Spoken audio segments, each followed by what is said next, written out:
Welcome to the Jamal Thomas Morning Show. My name is Jamal Thomas. This is indeed my show.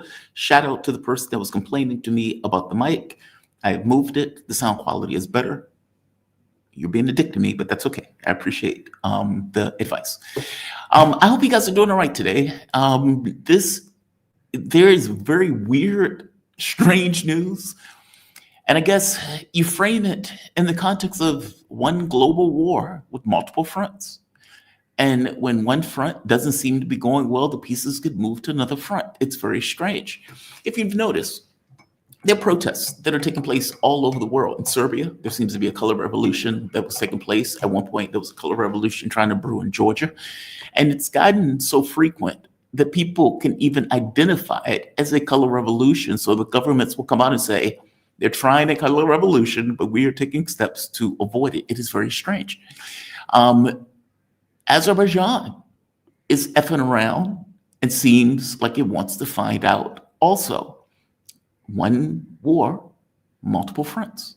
And those fronts seem to be taking place all over the world. And if you're not really paying attention, you may look at this and say, these are disparate things. These things are happening in disparate or distant locations. They're not related, but they are related. They seem to be happening to various actors or on the borders of various countries around the globe. And I want to go into the Azerbaijan thing. I just want to make sure I sent the link. God damn it, I didn't send the link. There we are. Something told me, Jamal, make sure the link was sent. Just think in my head, hey, make sure you send Professor the link.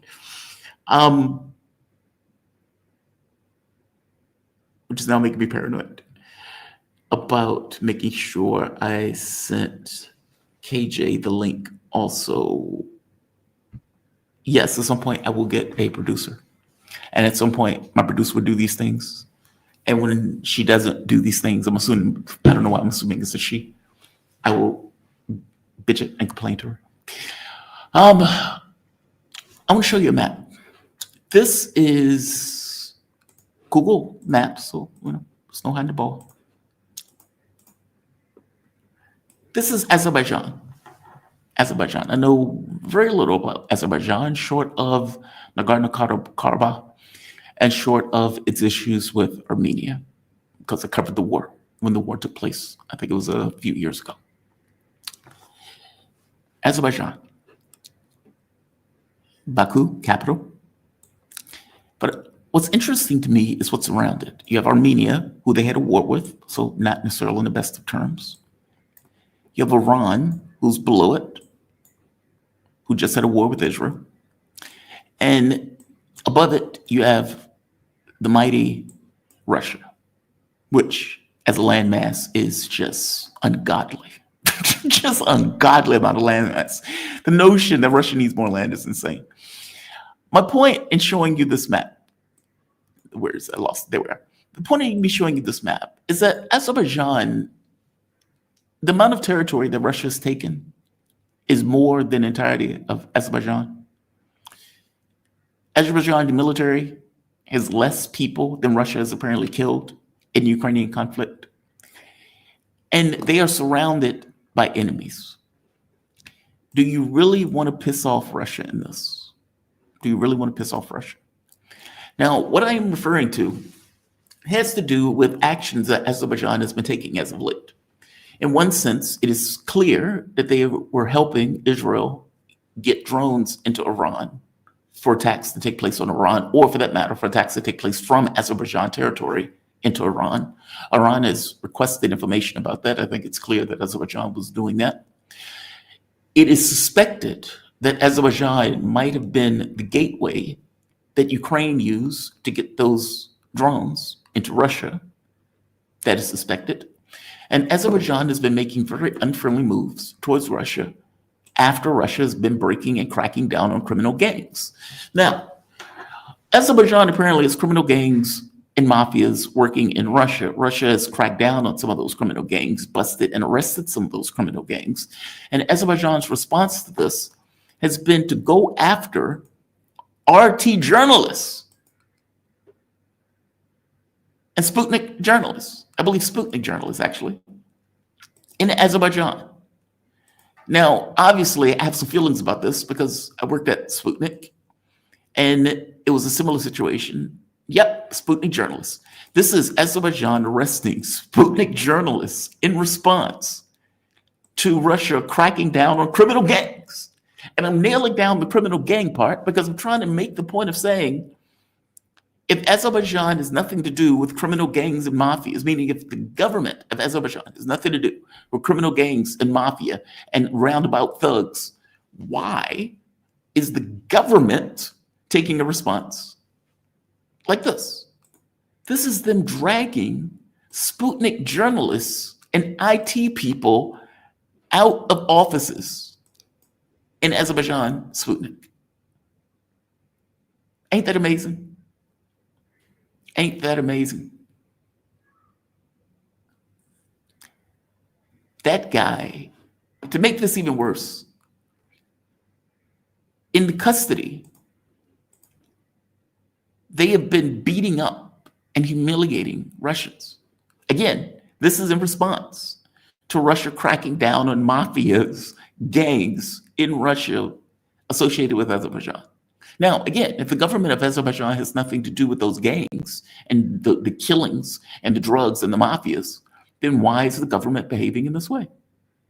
Look at what they're doing to these people in custody. They're beating the shit out of Russians in their jails. The government of Azerbaijan is doing this. Look at this. This is outrageous. This is outrageous. It gets worse. And you can say, well, Jamal, how is it even worse? They are publicly humiliating. Look at this. Look at what they're doing. Okay, I don't need the music. I hate it when they add music to it. Look at what they're doing.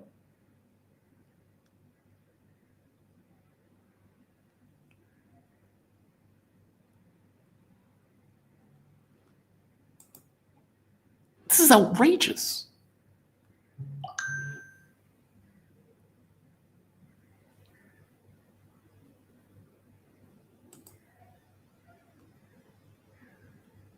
Outrageous. Just outrageous. What am I supposed to do with that? What are we supposed to do with that? What are we supposed to do with that? Give me 1 second. I need to fix this with Marandi. 1 sec. I have an idea. There's always difficulty in getting StreamYard to work with Iran. This was a problem I used to have with Marandi before, which is why I used to have to do Marandi as a separate video. But I have a mind and I have an idea. I have an idea. Let's see. I'm sorry I have to do this on the fly. I hate thinking about this shit on the fly, but it's what it is. Look, I would say that Azerbaijan is in a very tenuous spot, as is, considering it's pissed off all of its neighbors. It was in a war with Armenia. Iran believes that it was directly working with Israel, or at the very least allowing Israel to use its airspace. And now it's pulling this with Russia. It's surrounded by all of these countries. So you can imagine that if you're surrounded by countries that hate your guts, not to mention one of them, which is a superpower, and it's just put a boot to all of NATO, is this really what you want to do? Meaning, are you really trying to F around like this in order to find out? That is my question. And is Azerbaijan a new front in what is a global war? If you remember, part of the rationale for trying to get Georgia and overthrowing Georgia in the color revolution was because Georgia, as I showed on the map, is also close and flush to Russia on the Russian border. So if you can get another front in the war, you can relieve pressure on Ukraine. Now, Georgia's color revolution failed magnificently. You had a French spook who was president of Georgia, who was working against the Georgian government in an effort to try to overthrow the government. That government did not relent, that government did not fall. And part of, again, their rationale was in order to effectively create another front. Well, Georgians didn't want to go and die for NATO, in which case the overthrow was beaten back. What the F is Azerbaijan doing? I leave that question lingering. What the F is Azerbaijan doing? Because I have no clue what they're doing. Give me one moment. I need to give this to the professor, the good professor. And he will be on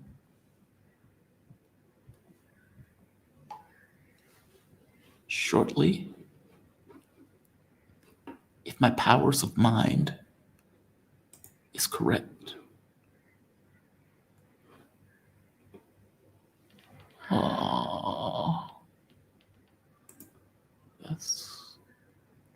I'm sorry, guys. Give me 1 second.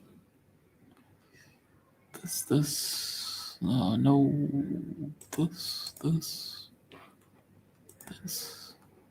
this. All right. I think this works. Join. Come on. There we are. Okay.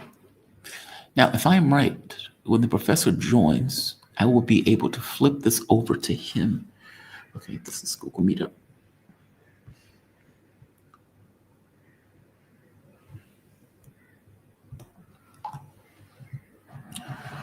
I'm clever. I'm a clever one. I am going to have Arnaud on the show, and he is going to give me a heads up about what the hell is going on with the Georgia thing, because this just came out of the blue. Apparently, there are even reports that they're going after the Russian language schools, which, again, is like, what are you doing? What are you doing? Are you really trying to get your country involved into something? Let's just see what Arnaud says. I'm very curious what Arnaud says about this. I would like to stress that the amount of territory that Russia has taken in Ukraine is larger than Azerbaijan. I would like to let the linger. I would like to let linger that Azerbaijan's military is small, even in comparison to what Ukraine's military was. I would also like to point out that Russia has an entire regiment, 300,000 men with new equipment that are waiting to be used in Ukraine, that if worse come to worse, would probably not even be needed for Azerbaijan to decimate the military. I'm trying to point out that this is a bad course of action for Azerbaijan to take, a very bad course of action. One other thing I want to hit on for a moment. Trump is apparently, or the United States is apparently drawing down on deliveries of weapons to Ukraine. Now, don't get this twisted. Trump is not doing this because he's loving light. Trump is not doing this because Trump is a good person. Trump is doing this because, as I pointed out on more than one occasion, a queen is a powerful piece, but she can only move once. And you have conflicts that you've started in theaters all across the globe. And because you've started conflicts in theaters all across the globe, you have to support these conflicts in theaters all across the globe. You do not have an industrial base that you had in the Second World War. You do not have an industrial base of China. And so the amount of air defense missiles, the amount of artillery, the amount of precision guided munitions, the amount of et cetera, that you can produce in one particular year is dwarfed by what Russia can produce by itself. You do not have the capability of funding or giving this to Israel and Ukraine simultaneously, while also simultaneously maintaining your own stockpiles. And therein lies the rub. The US, in doing an inventory, an assessment, came to the conclusion, we are running low on these items. We are running low even for our own stockpiles. And there are levels of criticality that we need to mind and we need to pay attention to. And because we need to pay attention to those levels of criticality, we cannot give Ukraine any more weapons. So even though under the Biden administration, they've locked in certain weapon systems and everything else that was going to Ukraine, Trump at this point, for the longest time, had effectively let those continue to go through. Not anymore. Not anymore. Let me bring in the good professor. Let's flip this over to him. Share screen. I think it's this. And did that work? Did that work? Did that work? Yes, that did work. Excellent. Hi, Tamar. How are you doing today? You doing all right? Are we live? We are live. Yes, we're live. Do not divulge any bad data. Do not say anything bad, anything like that. Yes, I'm very good. I'm glad you could join me, man. I really am. Thank you for this. And let me just check with the audience, make sure they can hear me okay. Guys, can Thank you very much for inviting me. Oh, you're always welcome on this show. You're always welcome. I do have questions. I have questions, and you are the person that I would love to get those answers from. Donald Trump has been, and I'm going to say Israel also, they have been trying to downplay the amount of damage that they've accepted in the last 12-day war, as it's being called. Iran has hit Mossad sites. They've hit air sites. They've hit Ben Gurion Airport. They've hit Haifa. They've hit the financial district. They've hit one military target after the next. The economy of Israel ceased, basically stopped in its entirety.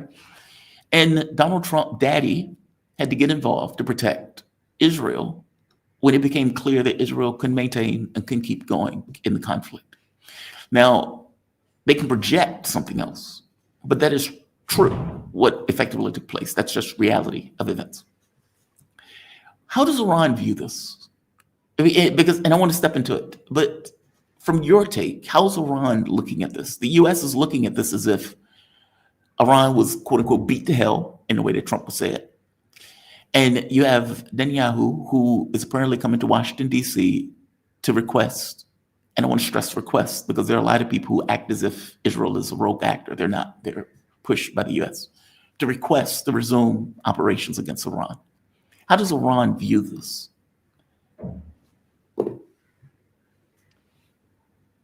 There are a number of things that we should take into consideration. One is the fact that it wasn't Iran that requested a ceasefire. And it's not a ceasefire from the Iranian perspective, by the way. Iran has just accepted a halt in violence, a cessation of hostilities. Iran has said that if the Israeli regime does anything, we will hit back immediately and very hard. So where did the ceasefire request come from? It didn't come from Tehran. And if they were winning, why would they want to ceasefire? They're crazy?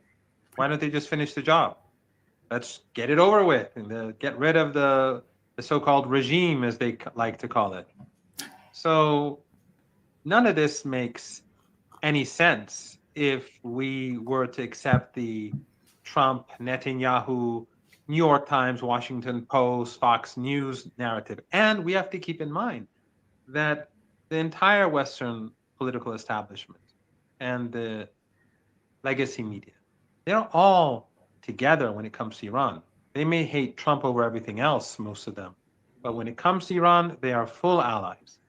So if you read the Atlantic or the New York Times or the Washington Post, they're no different from Fox News when it comes to Iran. So you're not going to hear them say how successful Iran was or how Iran managed to get the upper hand, even though it faced a blitzkrieg attack, joint attack effectively, and that Trump and Netanyahu used everything in their arsenal. Remember, Jamal, what they give to Israel, the Israeli regime, Zelensky can only dream about. They give the regime everything. There's nothing that the regime could ask for that they would not give it to them. Daddy provides. Exactly. And the Israeli regime attacked based on the hope or assumption that they would strike very hard, take out key leaders. Remember, the regime, as they call it, they are controlled by the evil guards, right? And they suppress the population, as they say. So now they've taken out all the key guards, right? The regime's military leaders, and so it should be over. What happened? The exact opposite, as we knew would happen. If they had killed many more people, if they had succeeded in killing the leader and the heads of the heads of the three branches of government, it would still be the same. Iran would immediately have a new leader, a new president or acting president until we have elections, a head of judiciary, a head of the armed forces, a head of the speaker of parliament, and we would have continued. Iran is, first of all, a civilization. It is an ancient civilization. The Islamic Republic of Iran has very popular support. We saw that last Friday during the war, the Friday before this Friday, right? We had massive demonstrations across the country, including in Tehran, which I participated in support of the armed forces, in support of the current administration, in support of the Islamic Republic of Iran, under airstrikes. And then, of course, I'm sure you saw the funeral in Tehran. Yes. Now, the West doesn't want to show the funeral because the BBC reporter, she came in and she went into the side street where there weren't all that many people around her and gave her report, basically indirectly trying to say that it's not all that a big deal. The CNN reporter said thousands of people participated. It was in the millions, in 40 degrees temperature at noon. I'm not that old, but it was very difficult. I mean, I'm pretty old, but I'm not that old, but it was still pretty difficult for me. It was really tough just getting there, stuck in traffic, and then the heat and the crowd and the density of the crowd. That means power. That means strength. That means determination. What the Americans and the Israelis did was exactly what we thought they'd do. They brought the people together. Yeah. They actually showed that the Islamic Republic of Iran was correct in its skepticism of the West. So a lot of these young people who 3 years ago were involved in this color revolution and who thought that we're the stubborn ones and the West wants to solve the problem and we're being too tough and we're preventing normalization, and if we just normalize, Iran will be, I don't know, Switzerland. I don't know if Switzerland is all that great, but anyway, it probably is. Good chocolate. But yeah, so now these young people see that they saw the reality. They saw that as Iran was negotiating, the West was conspiring. When the Zionist regime was bombing nuclear sites, which could hypothetically create contamination, radioactive contamination that would kill people, the West didn't care. They supported it. They were supportive of the airstrikes. Even the International Atomic Energy Agency refused to condemn it. This was an awakening. This was an awakening for many people in Iran, especially the youth. So the United States has created an environment in Iran where people today are more united than they've been since the 1980s, when Saddam Hussein invaded the country. And we knew this would happen. I mean, it was obvious for anyone who understood Iran. But the West, they create this propaganda. They hire these so-called Iran experts who will say what needs to be said to feed that wishful thinking in the West. And of course, they get funding, then they fund the politicians through the funding that they get, and this circle of wealth just continues, and the narrative continues. Western media says the same nonsense, but we always knew it would be the opposite. They were expecting Iran to collapse because they say the regime, as they say, is evil, it's unpopular, it's a house of cards. Just one push and it's finished. Well, we saw that it was no push. It was the hardest punch that they could give. And ultimately, when the fighting began, the Iranians, how should I put it? Withstood. They got the upper hand. Yeah. They got the upper hand. They turned the tide. And it was Netanyahu begging for relief. And Trump, when he saw Iran fire those missiles at Doha, at his airbase in Doha, 6 of those missiles hit their targets, by the way, not one or whatever the Western media likes to say. Western media will they're just pure. 6 missiles struck, and these are among the oldest missiles that Iran had, and they didn't even fire from those bases in the Persian Gulf region that are designed to protect Iran against the United States. They were fired from elsewhere. These were the sort of missiles that we fire at the Israeli regime, but older missiles. In other words, Iran wasn't even touching its capabilities. So Trump, I would assume Trump understood that. Maybe he did. I don't know. Maybe the people around him understood. Because Trump, I think, is pretty well controlled by, from what we're hearing, by Agreed. his chief of staff and the head of the CIA and so on. But in any case, it doesn't really matter to us. What is important is that they wanted an end to this, and who punched last? Who beat the other side last? The last 2-3 hours, it was Iran striking targets across Israel, and Iran was firing. The missiles that they were firing were getting through. So they can pretend all they want. The reality is, on the ground, when the fighting ended, there were celebrations in Iran. I didn't see any celebrations in Tel Aviv. No. In fact, you get news stations in Israel admitting that much of the damage was not being shown, that the government was putting a restraint on what was being shown. I will be honest with you. I was very critical of Iran for negotiating with the U.S., but I'm realizing now that criticism might have been misplaced. I had a conversation with a woman that you put me in contact with, and I asked her, why would Iran negotiate with the United States? Basically, it's a monster at the door. Why would you negotiate with the monster? And she pointed out something that you just alluded to, that there are internal politics in Iran that demanded, on some level, it be shown that these are not legitimate negotiating partners. We will go through the negotiation. We will, if we can get a deal, we'll get a deal. We'll do all of that. But the fact that Iran was attacked has solidified political support around the government in a way that could have never been done if they hadn't gone through these negotiations for it to be shown that the U.S. and Israel weren't honest actors. Is that true? Is that fair as an assessment of what is taking place politically in Tehran right now? I agree, absolutely. I would go even further. I'd say that it's also important for us, for our friends across the board, to see that we tried.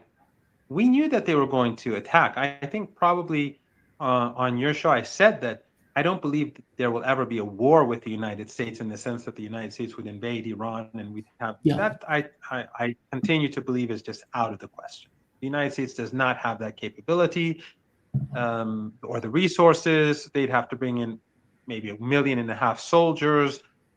It's just not possible. The world has changed. This is not the 1990s, and Iran is not Iraq. Right. And so that's out of the question. But as I said before, there is a possibility of conflict between Iran and the United States, let alone Iran and Israel. And that happened. But Iran believed that there was going to be war or conflict with the regime. But we didn't know when or exactly what time. But that was the general belief that conflict is approaching. And as we moved closer, it was the signal, they're bringing in their troops, or at least their Air Force. You saw people making comments online and elsewhere. It was becoming clear that we were getting close. However, Iran, if it hadn't negotiated, then the Americans could have said, in all this, dishonestly, that we tried, but they wouldn't even talk. And then people, both inside Iran and outside, many would have said, well, if you had talked, maybe this could have been avoided. Yeah. So what Iran did was it negotiated, but Iran was smart. The leader from the very beginning said indirect negotiations, not direct. In other words, he didn't give Trump what he wanted. Trump wanted it to be in Abu Dhabi, in the Emirates, a completely obedient ally of Israel. Iran said Oman.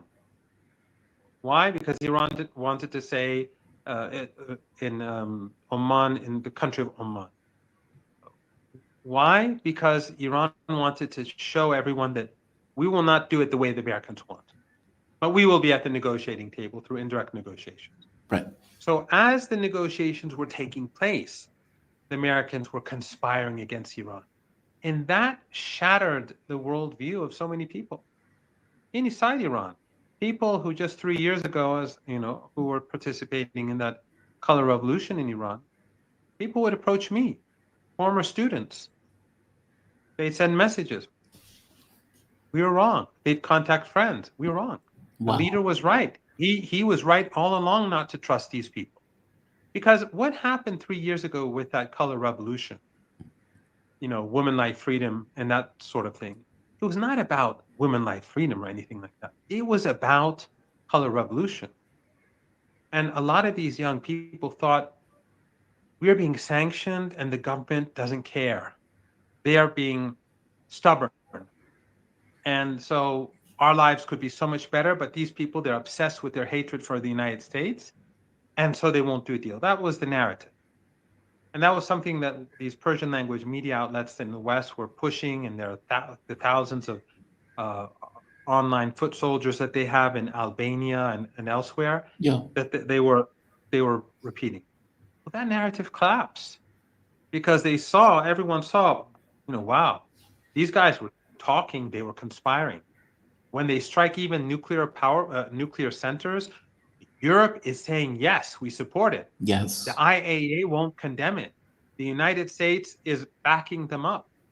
So that whole narrative that has been constructed over years collapsed because Iran played smart. Iran didn't have to negotiate because they knew they'd fight. There would be probably an attack at some point anyway. But the smart thing to do is to have BRICS countries, politicians across the world, activists across the world see the reality. Iranians, young Iranians in particular, see the reality of the situation. That it's not Iran that's being irrational. If the United States behaved like a reasonable actor, this region would be completely different from what it is today. Right. It is the United States that is pursuing a policy in this region that is inhumane, barbaric, medieval, cruel. They're starving Palestinians and they're massacring them, massacring and starving them.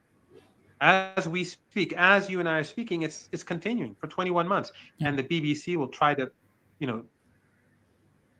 push, draw your attention elsewhere. CNN will try to draw your attention elsewhere. Through the demon. One thing that the Western media did that also created an awakening was that people saw the liberal media and the conservative media simultaneously pursuing the same anti-Iranian policy.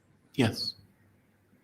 So it wasn't so the New York Times, which hates Trump, or CNN, which hates Trump, or MSNBC, which hates Trump, when it comes to bombing Iran, they were saying the same thing as Fox News, perhaps less bombastic and attempting to be a bit more sophisticated, but in essence the same thing.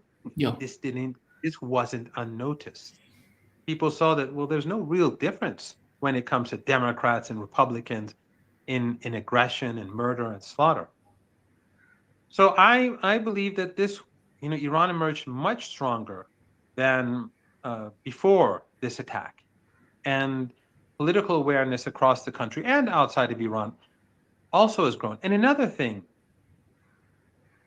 Qatar, the Emirates, Saudis, sadly, the Erdogan regime in Turkey, they fund a lot of anti-resistance individuals, organizations, media outlets, and so on. And they're always trying to undermine the resistance. They always said Iran is not sincere, this is all fake, they're going to do a deal, or Hezbollah, they are not really fighting. And then when they did fight, they tried to show them as ineffective, always, disparaging and so on. Now, everything is clear to those who are not on the payroll of these oil and gas-rich regimes and others, who is behind the resistance. As we speak, all of these entities are cooperating with the US and the Israeli regime. Bannon, when he spoke about Netanyahu being saved by Trump, basically Bannon said that Iran won the war, that Trump saved the Israeli regime. In that same clip, he spoke of the role of Qatar helping the United States. The Qatar today is, very different from years ago, even though years ago it wasn't all that, they didn't do anything that could make them proud. But now, Bannon says it, or Tucker Carlson recently said that the U.S. base in Doha is basically to protect Israel. That's what it's for. It is. So everything is becoming clear for those who want to be honest intellectually. I mean, obviously, someone who's on the payroll of the BBC or on the payroll of certain regional governments, they will never see the light, but or they don't want to. They'll keep their eyes closed. But everyone else knows what the axis of resistance is, who is honest in their defense of the Palestinian people, and who is dishonest. So I think that at multiple levels, even though we had damage, even though we had martyrs, even though, especially the first day was very tough. It was like a blitzkrieg. It was like the Nazis in the Second World War when they just suddenly carried out their attack. It was very painful. But Iran quickly regrouped, fought back, turned the tide, and won. That's it. Now, I don't think that the Israeli regime is going to stop, because this is a regime that has no red lines. Europe and the United States have no red lines, and the regime is violating the ceasefire in Lebanon every day. The Western guarantors of the ceasefire, as they say, they're all supporting it. We saw how they just threw the ceasefire in Gaza and into the bin, Trump and Netanyahu, and no consequences. Ceasefires are tools. They're not tools for ceasefire. They're tools to pursue the war under different means. Yeah. And just the only question, and by the way, just one thing I'd add, and I may have said this last time, that the only issue really that I've heard, the biggest criticism that I've heard in Iran is that why did the Iranians accept a halt in hostilities? But I think even that has a very strong logic to it. First of all, Iran wants to show its friends across the world that, look, we don't want a regional war. We don't want to destroy the global economy. We are the reasonable actors. Some may say, well, but now they're going to regroup and then they're going to strike again. We're not sitting here just lying around waiting. We are preparing to hit them much harder next time around. There's not a moment right now where the Iranian armed forces and the government are resting. They are preparing. Just as our enemies are preparing, we are preparing. But we have the world now behind us, and they've been exposed to the world for what they are. I mean, Jamal, an unknown performist in the UK says, death not to Israel, death to the Israeli armed forces that's carrying out a Holocaust. Death to the armed force, death to an institution. Yes. A military institution, a genocidal, murderous, like the Nazi army. It would be like death to ISIS. Because it's doing it in front of the global community. It's doing it in front of our eyes. It's not like, I don't know, the Holocaust where later on they show pictures, or, the years later people come out, or they're released from the concentration camps, and then you have a few black and white images or whatever. No, it's being done like right now when 30 people are slaughtered on the beach, you see it 20 minutes later. Yeah. And you see the numbers rise in minutes. Like they say 20 people were murdered, then it's 25, then it's 30. We're seeing it live. So they want to launch an inquiry about this guy because he said death to the people who are carrying out this Holocaust. But no one is even thinking about sanctioning the Israeli regime. This is something that is exposing these monsters both at home and abroad. And when he chanted death to the IDF, death to the IDF, I don't know if I'm going to get your thing into trouble. No, you're fine. The crowd was into it. I don't want, the crowd applauded. I don't want to. I don't want. When he said it, I didn't say it. Okay, Yeah. so when he said it, when that guy, you saw the crowd chant. Yeah, they applauded. And by the way, it spread. The crowd was chanting. It spread to Canada, I think. It spread to I think one of the other countries. But what I'm saying is that, across the world is sympathetic to Iran. And after each chapter, the axis of resistance, Iran, Hezbollah, Ansarullah, Hamas, Islamic Jihad, all of these actors are more and more popular. They're vindicated further. And the West and the Israeli regime, they're drowning in the filth that they've, in the filth that they've created for themselves. I want to get to something. By the way, you're right. The BBC had hundreds of people who complained that they felt like they were press secretaries for Israel's genocide.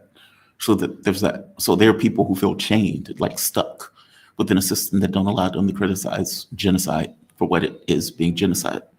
The other thing to this is, and I'm glad you mentioned this idea of Iran is not just sitting back and waiting. Yes, there was a lot of questions about why Iran stopped. My assumption was that Iran stopped because the United States got involved in making it clear of basically, my proxy needs a ceasefire, that my proxy is getting beaten up more than we thought it would.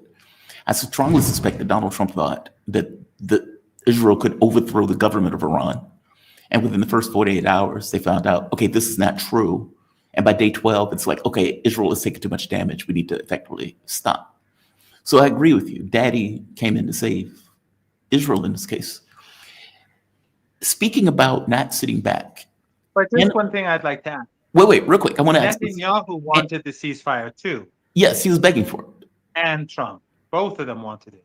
But they needed it to stop. Israel couldn't keep going in the way it was going. Analysts have come to the conclusion that Iran has two options. And I want to get your take on this. Either the Libyan model or the North Korean model.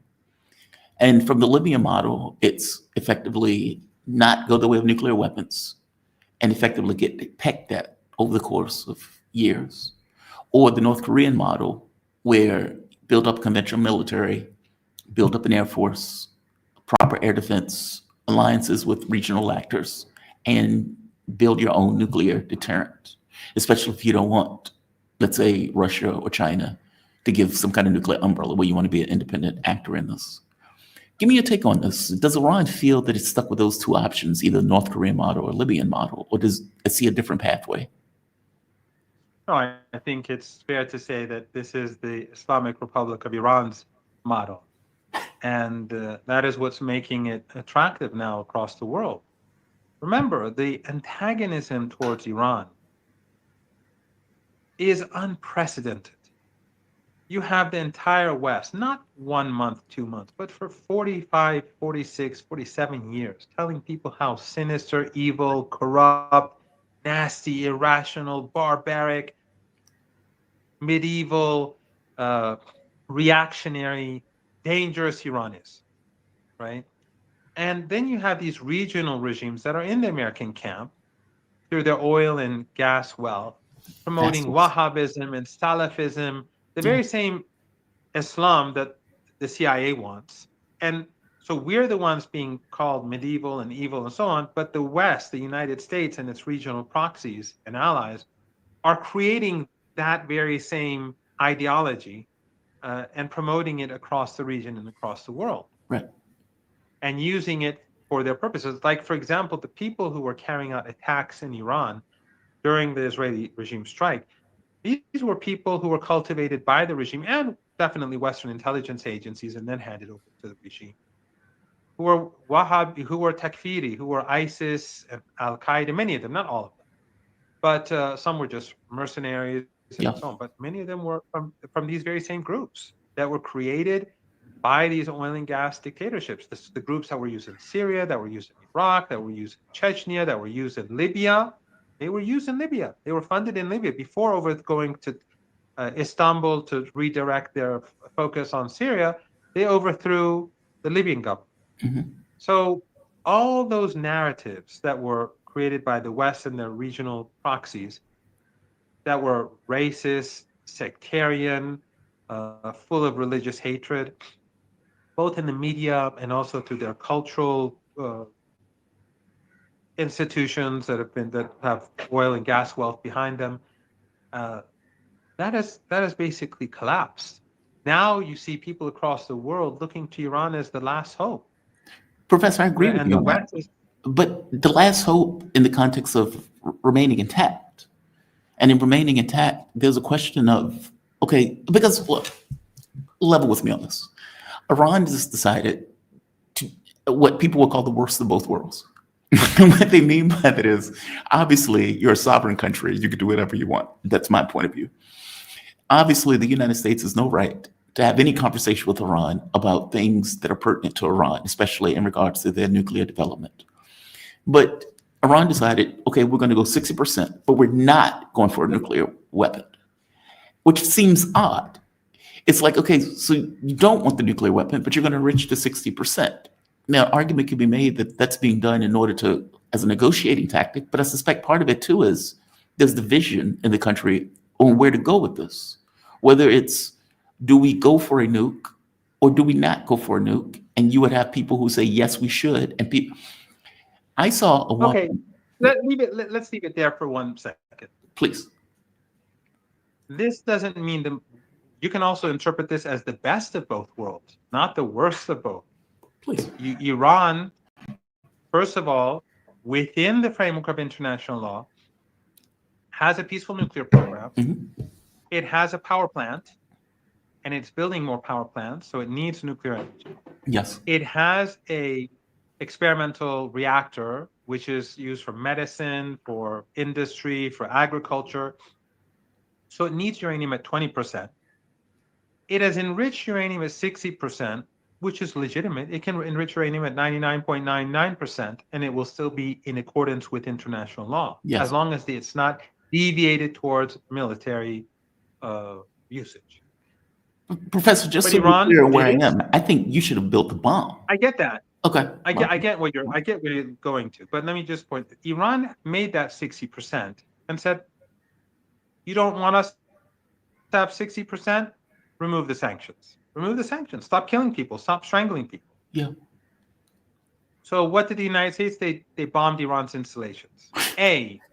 We're now hearing that it's not clear if anything happened. Forget the fact that Iran has scientists. Iran has the industrial infrastructure to build more centrifuges and nuclear sites. It's all indigenous. Right. But also, Iran now has the legitimate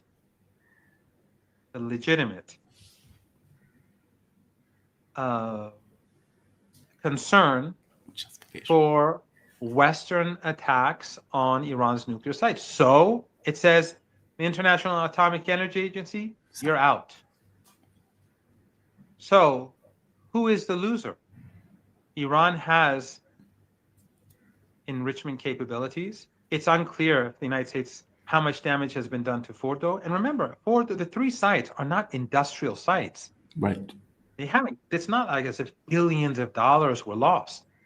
These are sites for Iran to learn how to enrich. Because at the moment, for the experimental reactor, we use smaller quantities of enriched uranium.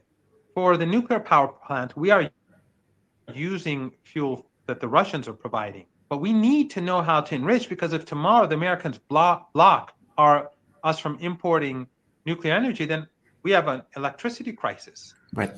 So Iran has to know how to do it. Just like in all Iran, what Russia you see today, everyone is talking about how Russia is industrialized. It's becoming industrialized because of the sanctions. That's what Iran has been doing for 15, 20 years. Yeah. So most of what I purchase in Iran when I go to a shop or when I go, most of the things that we buy are made in Iran. So, They may not always be the best quality, but they serve the purpose. And so Iran has an industrial base. Iran and it does so because of the sanctions. It tries to be as independent as possible so that it is less vulnerable. yeah. Right? So now Iran has the ability to enrich uranium. It has enriched uranium. It has, according to U.S. intelligence agencies, sites that are functional, that function, but it also has the ability to be ambiguous about its program. That's fair. Fair enough. Fair enough. Fair enough. Like I said, my point of view and the point And we of view, didn't do it. They made us do it. yes. And look, like We I said, didn't tell the IAEA to leave a month ago. If we did, then you would have heard people across the world saying Iran is being provocative. And even though it would still have been an unjustified aggression, an act of war, a murderous and unjustified, unprovoked act of war, but the Western media, which justifies a Holocaust, yes. they would have justified it and many people would have believed it, including some young Iranians, people across the region, across the world, and of course in the West. But what they've done is that they've shown themselves as an aggressor, and they have basically pushed us to kick out the International Atomic Energy Agency. Yeah. And no one can complain about it. They can nag and grumble and and say that's not fair or that's not right, but they can't complain about it because they bombed our installations, and the International Atomic Energy Agency refused to condemn it. Not just We know refusing that it, damn the it. Grossi agency was was part of it. Grossi was like a spy. Of He was feeding course. information to the Americans Remember, and Israelis. Yeah. just use DeepSeek. Your viewers right now, just go to DeepSeek and say what countries are on the board of governors in the International Atomic Energy Agencies. I did that. 17 are European and North American out of 35. Wow. Then you have South Korea and Japan. That's 19. Finished. They get they're the ones in charge. Do you think they'll ever be objective about Iran? There were 20 votes against Iran out of 35. 19 of them are the Japanese, the Koreans, Europe, North America. The 20th was the chainsaw guy in Argentina. The rest of the world did not vote for this. China, Russia, Brazil, India, and so on. So, yeah, this agency and its boss, they're tools. Yeah. I think it's worse than that. I mean, it's an agency that's supposed to be impartial. They were obviously, Grossi specifically, given information that got Iranian scientists murdered, and was feeding information in regards to their nuclear sites. I mean, remember, and that's how all international bodies are. None of them are objective. Remember the OPCW. When the West and these oil and gas rich dictatorships in the region, which are bound to the West and NATO, when they were claiming that the Syrian government was gassing its own people, they sent a delegation, OPCW, to Syria. The technical experts went back and said, no, this doesn't add up. It wasn't done by the Syrian government. And it was clear it was carried out by ISIS and Al-Qaeda and those forces that were being funded through Turkey and Jordan by these dictatorships in the Persian Gulf region and NATO. So what happened in the OPCW? They kicked those guys out of the team, the guys who were writing the report. Anyone can look this up, and Aaron Matei has done a lot of work on this. People can go to the gray zone and see this. Other people have also done it, but that's where I checked some of the material on that website. So, and then they used that. They brought in these political hacks to write a report, the report that Washington wanted, and then they bombed Syria. And then what happened? Trump bombed Syria. And what happened? All those people who hated Trump, those who were saying Trump was Putin's puppet and that he was an agent for Russia, those very same people supported him. You know, Yeah. what would that guy? What's the guy's name? He Brian said we're, Williams. Brian yes, Williams. exactly. Brian The guy that find that beauty Williams. our missiles and so on. Yep, the All light of these the people, missiles. CNN, MSNBC, all of them were suddenly happy with Trump. He had suddenly become an American president. And I think that's what how he it said, is. actually. He said this is the first time Trump has become an American president. Like, this is That's most right. American. Yeah, just astonishing. Yeah. Last question before I let you go. Where does Iran go next? There were reports that there were going to be purchases of Chinese fighter jets. There were reports about ships in the Sea of Hormuz apparently had mines. I don't know if that's true. That's coming out of Western media, so who the hell knows? But obviously, Israel and the U.S., Israel has never abided by a ceasefire. They've lied every ceasefire. They've been used as tools for, continuation of war. And there was the previous gentleman that was running for Iranian president, Saeed Jalil. He makes this point. He says, those who speak of trap of war say nothing about a trap of diplomacy. A broad narrative is pushed. They want to drag you into a war. This is a trap. But what prevents conflict? What prevents threats? Your power, your timely response, your precise, correct response. That is what prevents escalation. And I think he's right. And as you pointed out, any attack by Israel this time around is going to have a worse response to it. I guess, but Iran, and give me your take on it, in its mind, is going with the notion that Israel is not going to maintain this quote unquote pause, and that there will be further provocations that they are going to continue with under this guise of a ceasefire. I have no doubt that the regime will attack again. And I think once again, the West is going to be exposed in the eyes of the world as irrational, aggressive, brutal, barbaric, medieval, the very same things that they've always attributed to Iran.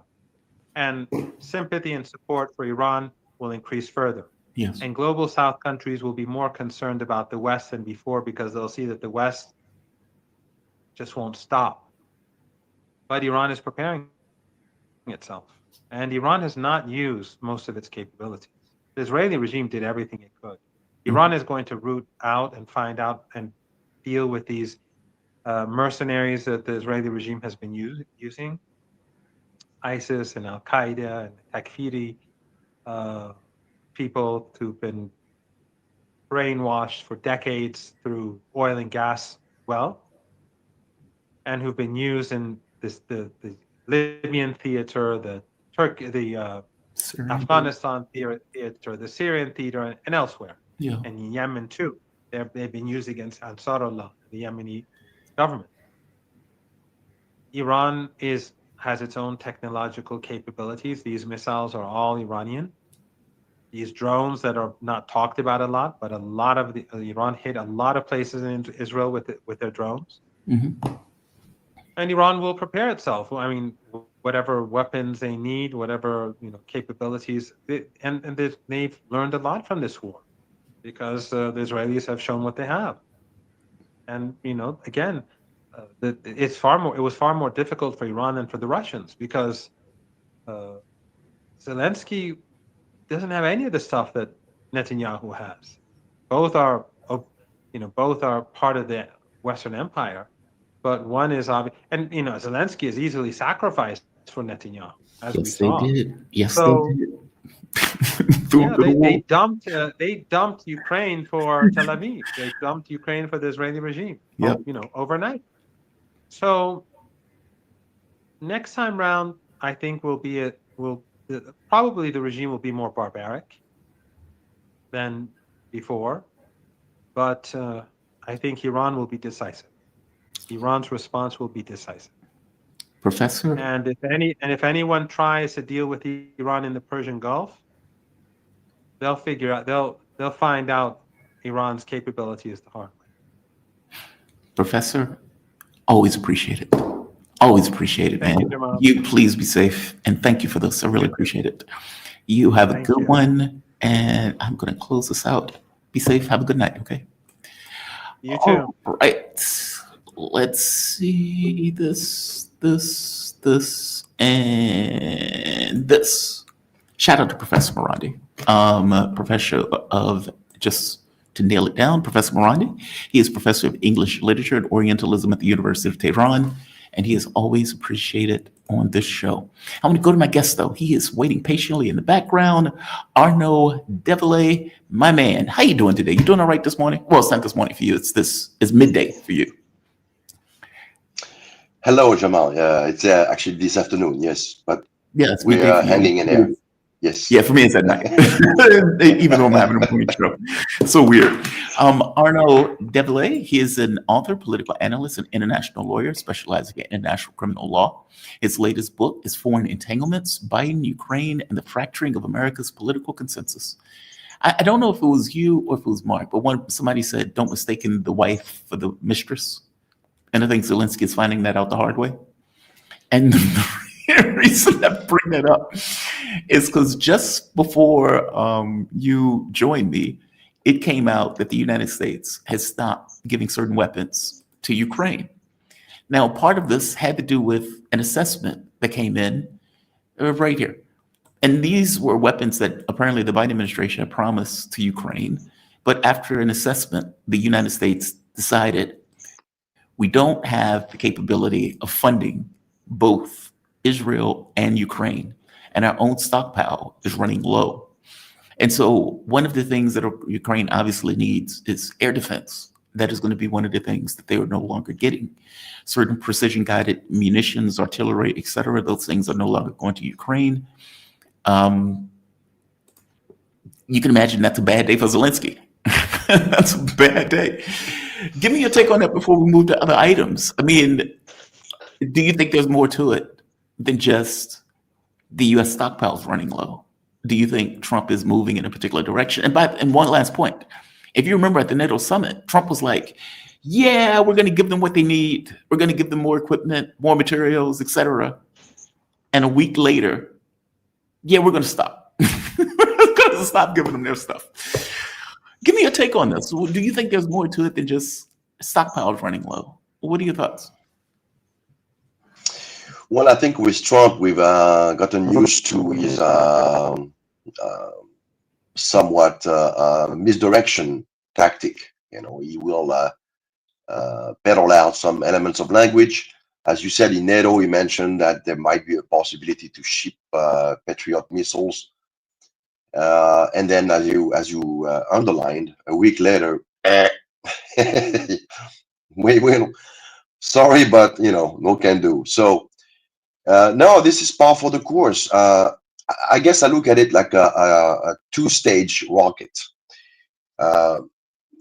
Fundamentally, I think the U.S., one faction of the U.S. establishment, wants to cut their losses on the Ukrainian theater, but somehow privileges defending the U.S. interest in West Asia. And so to the extent we've had a flare-up a couple of weeks ago now, some would say a week ago, between Israel and Iran, as you saw immediately how, and Professor Marandi was alluding to it, Zelensky was dumped overnight. I think at the time during the fighting per se, it's no less than 20,000 interceptors that were. Arnaud, I'm sorry to interrupt you. Your audio is cracking a bit. I'm not sure if you can do anything about it though. It's giving a crackling sound that the audience is pointing out. Okay, I don't know. I don't know. Could you go out and come back in and see if that fixes it? Sure. Hold on. Okay. Thank you. It's not Jamal's fault that they trusted Trump. No, it's not my fault that they trusted Trump. How is it my fault? How is it my fault that they trusted Trump? Arnaud is going to be back. His mic was cracking a bit. Someone says like a loose mic jack or something. Yeah, I'm not sure what it is. Why change it? No. It doesn't sound cool. The crackling thing is kind of hard to listen to. So I'm glad he's going to try it and come back. I never heard Scott saying the U.S. should be disarmed too. There are a bunch of bad guys. Oh, here we are. Welcome back. How's the sound Much now? better. Much better. Much better. Thank you for that. Right. I'm sorry. Please continue. I'm sorry to interrupt you.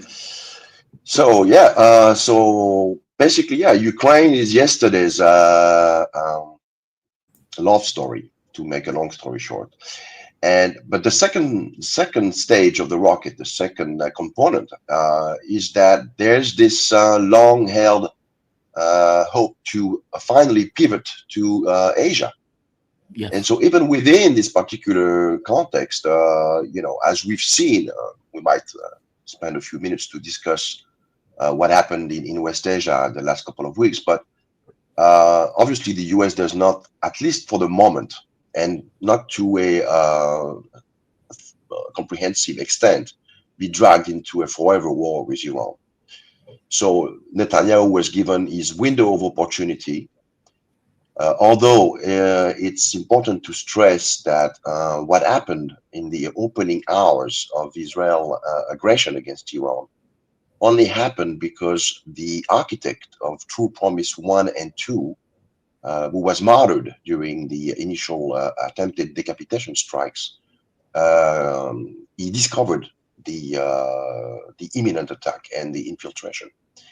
And so the Israelis, listening in, realized that they were exposed, and that's why they decided to move forward and go ahead and start operations.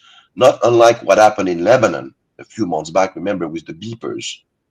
It's only when they realized that some of the cadres of Hezbollah had discovered, the infiltration, that they decided to move forward and try to exploit what had been implemented to the fullest extent as possible before, all this work that had been taking, months, if not years, to put in place was to be going to waste, essentially. So that's what happened in Iran, as it turns out. And this being said, I mean, again, the US was somewhat, I think, not completely informed down to the T as to what was going on. There are general, contingents, I mean, a convergence, should I say, between Tel Aviv and Washington as to, the need to neutralize, at the very least. I mean, for the US, it's more about the nuclearization of Iran. But for the Tel Aviv regime, it's more about regime change. So they're not completely 100%, delving onto the same objectives. For the simple reason, again, that the US does not want to find all its resources, essentially stuck into the sands of Persia. So, it's a somewhat very, blurry and nuanced picture here. But Tel Aviv is, go ahead. No, please continue. I'm sorry. I didn't mean to interrupt. I'm sorry. So Tel Aviv, obviously, for its own peculiar personal reasons, wants to eliminate the last domino within the frame of the 7 countries in 5-year plan, right, the Oded-Yinon plan. But there are people in the US who basically want to try to take on China. This is what it's all about. It's the idea of taking apart, dismantling the BRICS, the rise of the BRICS. And so, basically double downing, in West Asia would not contribute to this geostrategic agenda. And so we have the Ukraine situation. Ukraine situation is going nowhere. The flare up in West Asia revealed that on a dot, all the resources, U.S. resources, can be switched over to the colonial outpost in West Asia. But even within this particular context, there's only that much, and only as far as the U.S. will get involved. Yes. So it's always important to keep that in mind. Yeah, as I point out to the audience, the Queen is a powerful piece, but you can only move once. Like you can have a lot of power in that piece, but God, man, you can't divert, into 3 different places at once. I disagree with you on this, though, and let me explain why. The 7 countries was a U.S. strategy, not an Israeli strategy. That was a U.S. policy, and the U.S. has assiduously followed that policy in Afghanistan, Iraq, Libya, Syria. Sudan is a basket case as we speak. And of course, the last domino in that the U.S. wanted to knock down was Iran. And so there was a dovetail. I don't think the US cared at all about the nuclear program. If you notice, when the attack started, the nuclear program went out the window. It immediately was, we need a decapitation strike. Israel's objective, which was, I strongly suggested, was pointing out to the United States, Trump crowing about it 24 hours later, because he believed that this worked. Meaning Trump knew exactly what was going on, that the objective was to try to overthrow the government of Iran.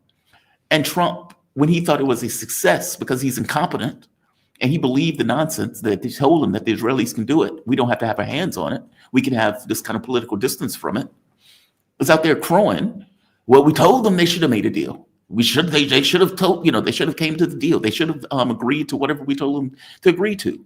And then 48 hours later, he's panicked because he believes that Iran may hit US ships.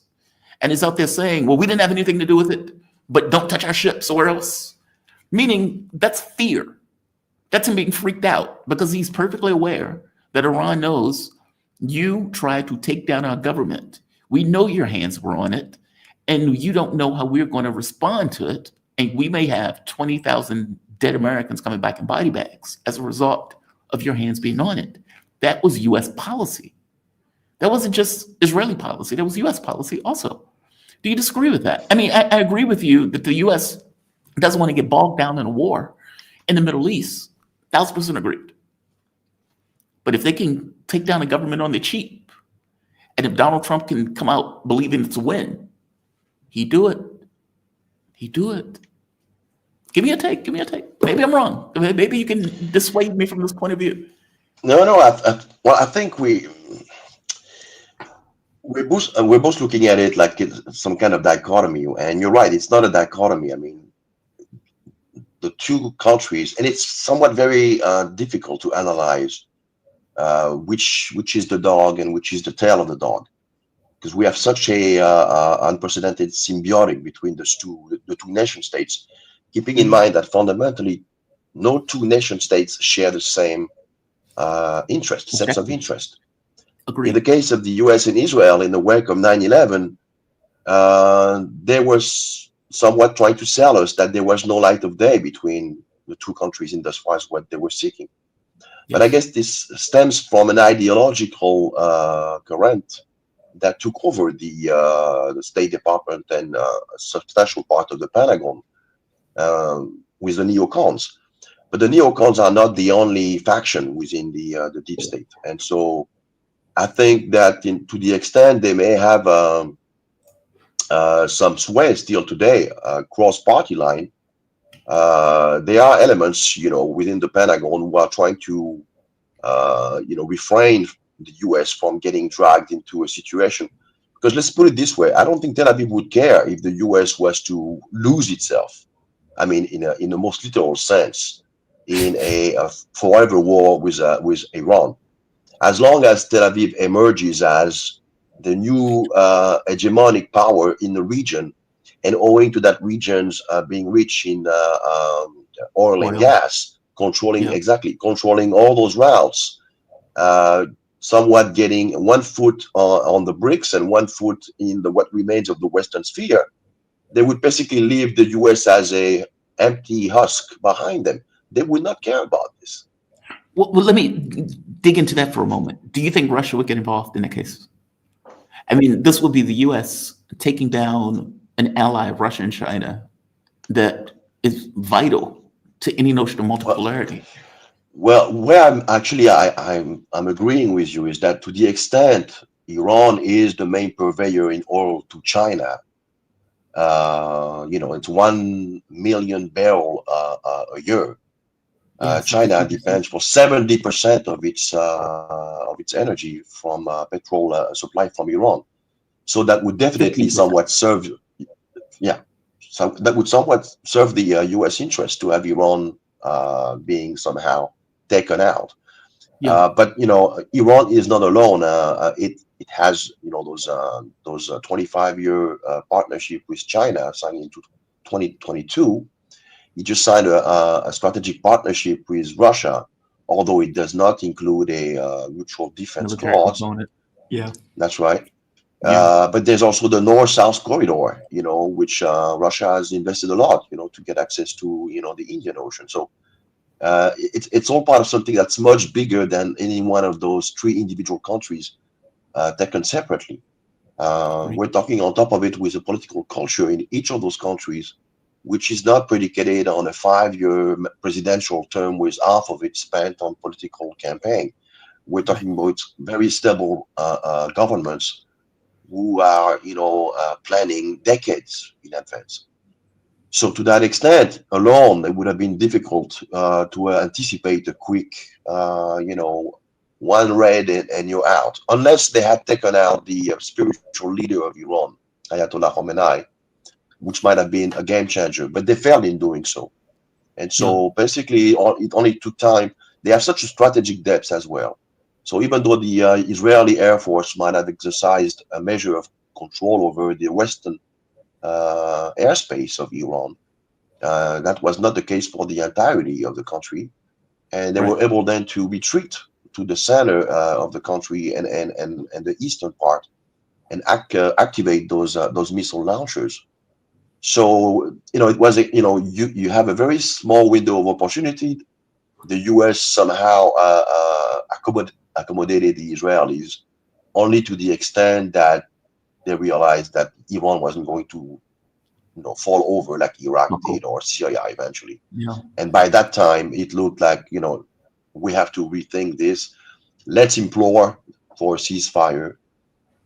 We understand Iran needs to save face as far as the attacks on Fordo is concerned. So there must have been behind the scene arrangements to, and Iran went out of their way to warn the US to evacuate all personnel so that there would not be any casualties. But this had to be done, obviously. Obviously, also, there's a military censorship. I mean, we don't know to what extent, there was no casualties, the extent of the damage as well. And, we saw it during Iran's repeated retaliation strikes on Israel. We don't, it's a lot worse than we were told, to be honest. Yes. Okay. I mean, they were hitting. Let's keep that in mind. Yes, they were hit really hard.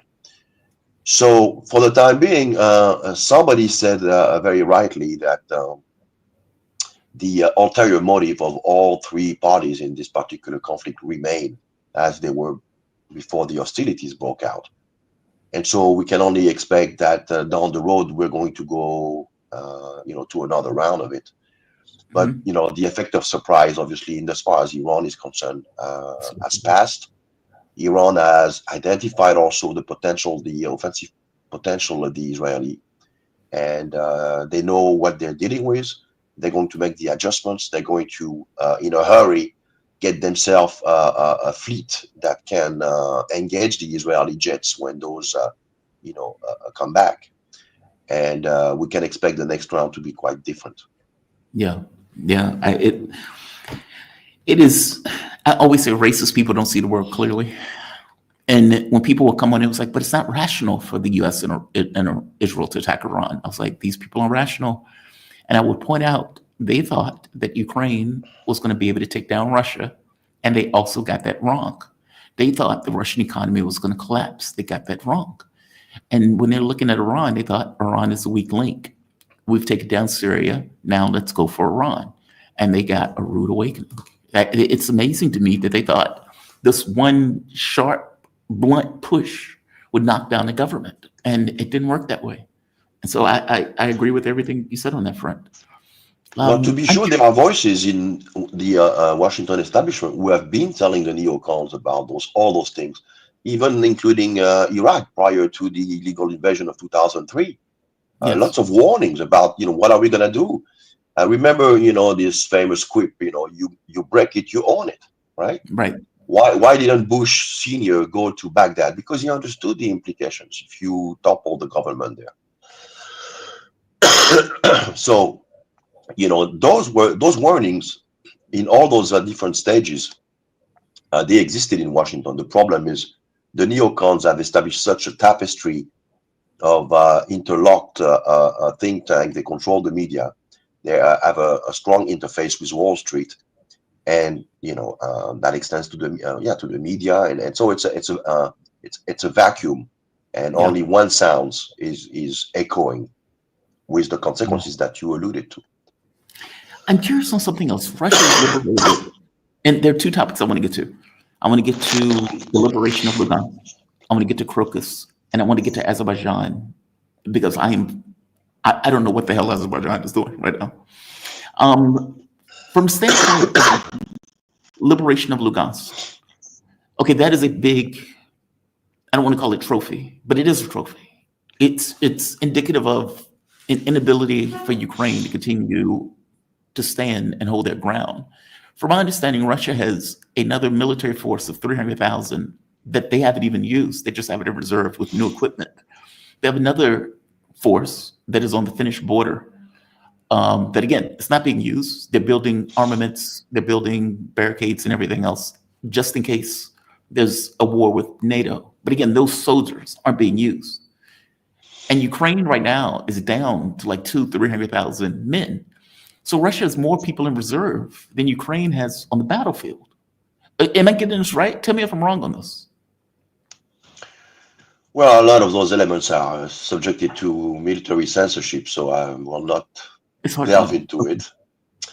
But suffice it to say that everyone knows here that they're fighting NATO. They're not fighting Ukraine per se. That's Right. the fundamental premise. I will only point out to what Putin said during the last SPIF St. Petersburg forum. He said that the Ukrainian army operates at 47% of its capabilities in terms of rotation. So that's a done deal. They're on the defensive now, and they're just on the back heel, essentially. What matters now is to find out where the front is going to collapse.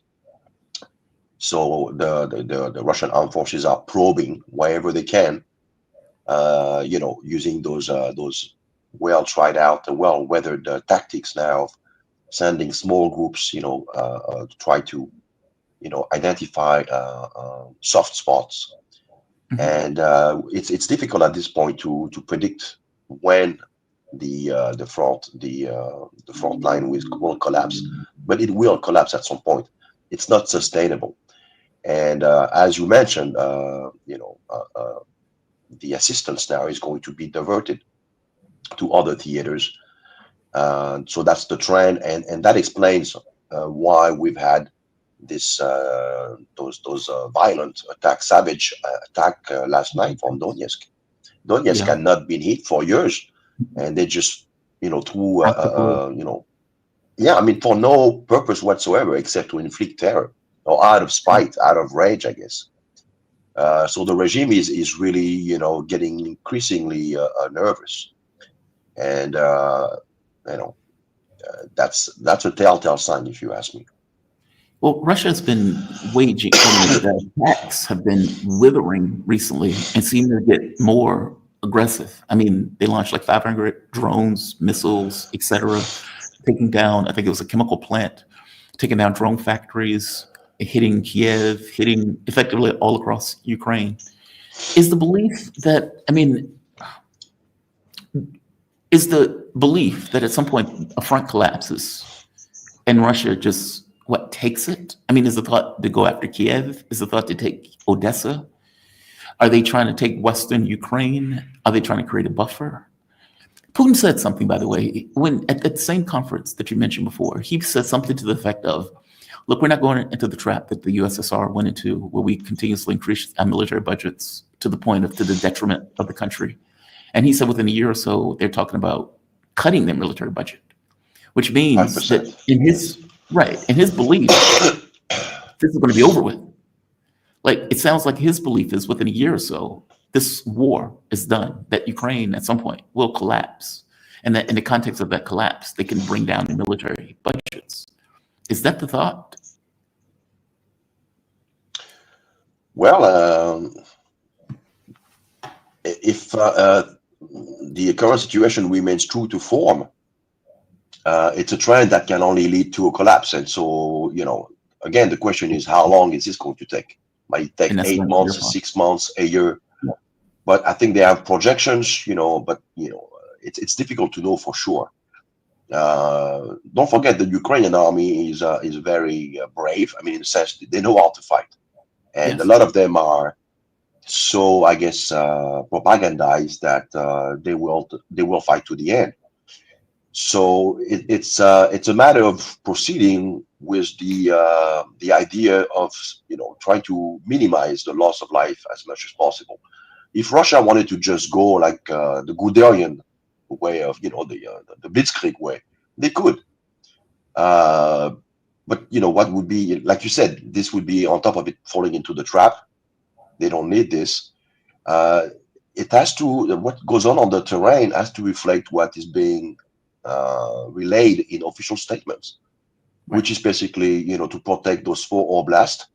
And if, to the extent there's an unwillingness on the other side to sit down and discuss in good faith those territorial concessions, those territorial realities, then maybe make provision for, deploying a military mechanism which would ensure that ethnic Russians in other oblasts are also coming under the protection of the Russian Federation. I know it sounds kind of vague, but this is at this point the only way we can really identify what the objectives are. But Well, I guess going what as I'm far trying as to get to at. Go Kiev, ahead.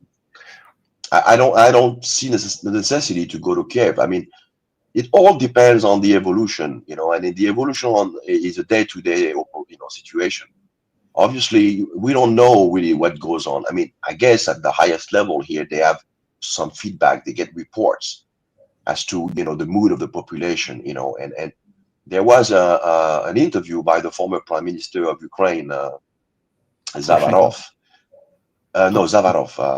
He was on what's his name? Rick Sanchez. Yeah. RT. Yeah. Right. And he said basically that Zelensky is hated by his own population in proportion that we've never seen before. I mean, it's almost to wonder if the guy spends more than a couple of nights in the country, to the extent he's even there. So, all the sequence that we saw, for instance, with the initially aborted trade-off of dead soldiers. Those Right. images, believe me, they made their way into Ukraine. Yeah. So this has a qualitative effect in aggravating the mood of the population there.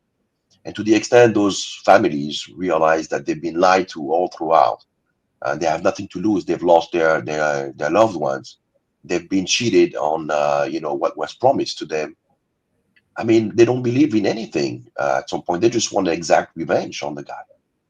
So this could lead to partisan groups, forming, and I'm sure there's a lot of those now emerging.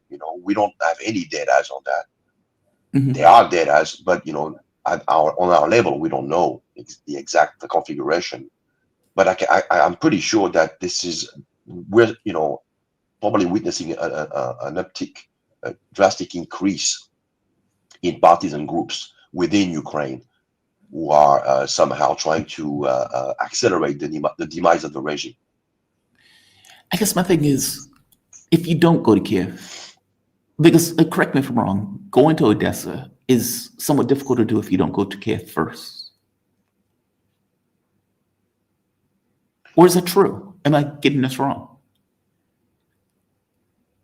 Well, I Feel don't like know. I heard that an amphibious assault might not be the best way to go about it, but there are other Exactly. ways. Yeah, I mean, and you don't need to go to Odessa, like you don't need to go to Kramatorsk, like you don't need to go to Kupiansk. That's the last thing you want to do is get involved in urban warfare. And from what I understand, Odessa is extremely fortified. Right. They've had years and years to fortify the city, so that's not what you would want to do in any event. It would appear that the Russian forces have privileged, this cauldron strategy. So you just basically create envelopes Right. and you cut off all the supplies until they basically come out with their hands up. Oh, I see. I see. I see. One last question on this front. Russia's started a spring offensive. They have been gaining ground on the entire 2,000-kilometer front. As we pointed out, Ukraine cannot keep this up. At some point, they will collapse. Any idea on I would imagine unconditional surrender seems to be what's on the table at this point. I would imagine that from their point of view, they can't trust anything coming out of Trump, especially after what he did with Iran and effectively lying and attacking during negotiations. Is that where Russia is right now? Unconditional surrender. Like Putin may dress it up in however he wants to dress it up. he will be very political in the way that he would say it. But Medvedev is the one you look for in this one. Unconditional surrender is what we're looking for. Because otherwise, how does Russia get what it wants? Russia wants Ukraine to acknowledge those 5 regions. And how do you get that without an unconditional surrender and them signing a document saying, yes, we acknowledge these regions as being Russian territory? Well, obviously, I'm not in the mind of the leadership, but I would assume that it much has to do with what you can promise Trump in a way of joint partnership in developing projects in whether it's in Russia proper or in the Arctic Circle. Yeah. Trump is amenable to those kind of things, and he's a no-nonsense. At the end of the day, West Asia is a different theater, but as far as Eastern Europe is concerned and all the other areas, where, Russia and the US can do business, there's plenty enough leverage for Moscow to use to get Trump to basically, and this is actually what's happened, because we started the show with this announcement. This, all this equipment is not going to be delivered. That's a game changer. That's a game changer. This will accelerate basically the weapons won't be delivered as a game changer. Oh yes, of course. That's what's actually one of the fundamental demands of Moscow from the early goings of the war.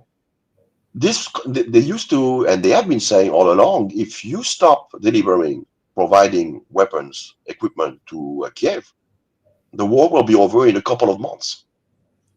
So you take that statement, and make of it what you wish, but this is what has been said.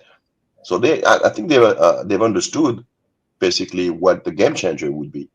So to the extent the US is now not renewing their military commitment, that could see, this could lead to a disintegration of the regime. Now, how is it going to take place? What form this is going to take? Rats are going to be fighting over each other. It's going to, yeah. Because there are a lot of unsavory characters in Kiev, no matter how you look at it. We talk about, the mayor of Kiev. We talk about Poroshenko. We talk about the gas princess Timoshenko. We talk about the most unsavory character behind Zelensky, the Zarosh, and people like that. But from the moment the wind is shifting direction, they are going to be tearing apart each other, for sure. So this will basically be a situation where you just sit back and let nature, do what it does best, weed out, a good portion of them, and then you come in and you take out what's left. It's easy to send in that confusion that will be most likely characterizing the situation I'm alluding to. It's easy to send some Spetsnaz to behind enemy lines and take them out one by one. You pick them off. Okay, but that still leaves a problem. You can't leave a Nazi regime in power that is still going to be working in coordination with the West. And up to this point, Russia hasn't been willing to go after political figures. So Zelensky's still walking around. Too soon. You have to wait for the rod to do its work. Oh, basically, it's a maturing process. I see. Fermentation, yes. Why do you think Europe and this is the last question on this one, and I want to get the crocus. Why do you think Europe is continuously saying Ukraine will be part of NATO? Root is saying it over and over again, which prevents any deal to be made. Meaning, even if the US stops giving weapons, that doesn't stop Europe from giving weapons, Germany, UK, etc. And they're still going with this idea that Ukraine is going to be part of NATO. Can Russia really make an agreement or a deal under that model? Well, I think it's more something akin to political posturing. They cannot say anything different than that. So they're within their role in doing that. But at the end of the day, they are political midgets, and the US is the game changer. They're the one who decide what's possible and what's not, and Europe does not have the means of its pretensions and ambitions in Eastern Europe. So there's this 800 billion plan, which is more going to be a fleecing out of taxpayers' money, with this idea of that, down the road by 2029, 2030, they'll be able to confront Russia. Yeah. I don't really give that much stock in this, to be honest. But and if by then what we just described earlier, just before, comes to pass, then it's game over. What are you gonna do? You're gonna have a government in Kiev, which will be amenable to all parties Moscow. involved. Yeah, Yeah. especially Moscow. And so that's it. It will be up to the Europeans at that point to probably throw the blame on Washington and trying to blame, most likely Trump. For the time being, they have to maintain appearances, and until either Trump gets out of office and they get someone more amenable to resume what was the initial geostrategic agenda, or basically, be able to be in a situation where if they fail, quote unquote, it was only because of Trump's, non-commitment to the project. Mm-hmm. But for the time being, yes, they're going to be. That's why he didn't stay long in NATO. He just passed by, gave a couple of slaps and moved on. He wants nothing to do. He doesn't respect them whatsoever. He has no respect for them. And he considers NATO, as long as they don't provide 5% of their GDP, he's not going to waste their time with them. So we'll see if they do that. I mean, they're talking about 10 years for 5%. Trump is going to be out of office. He may be dead and buried. But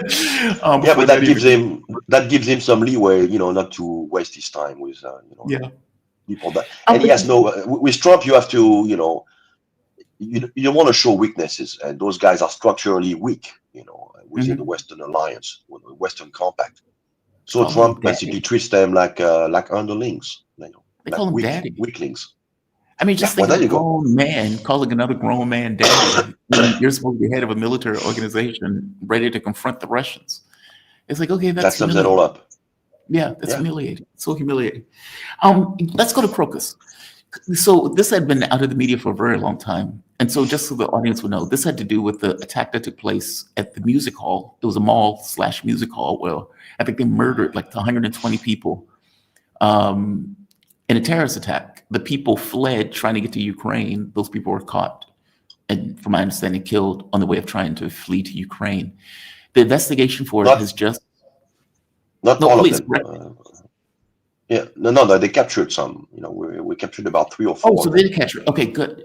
So the investigation... And one of them actually, yes.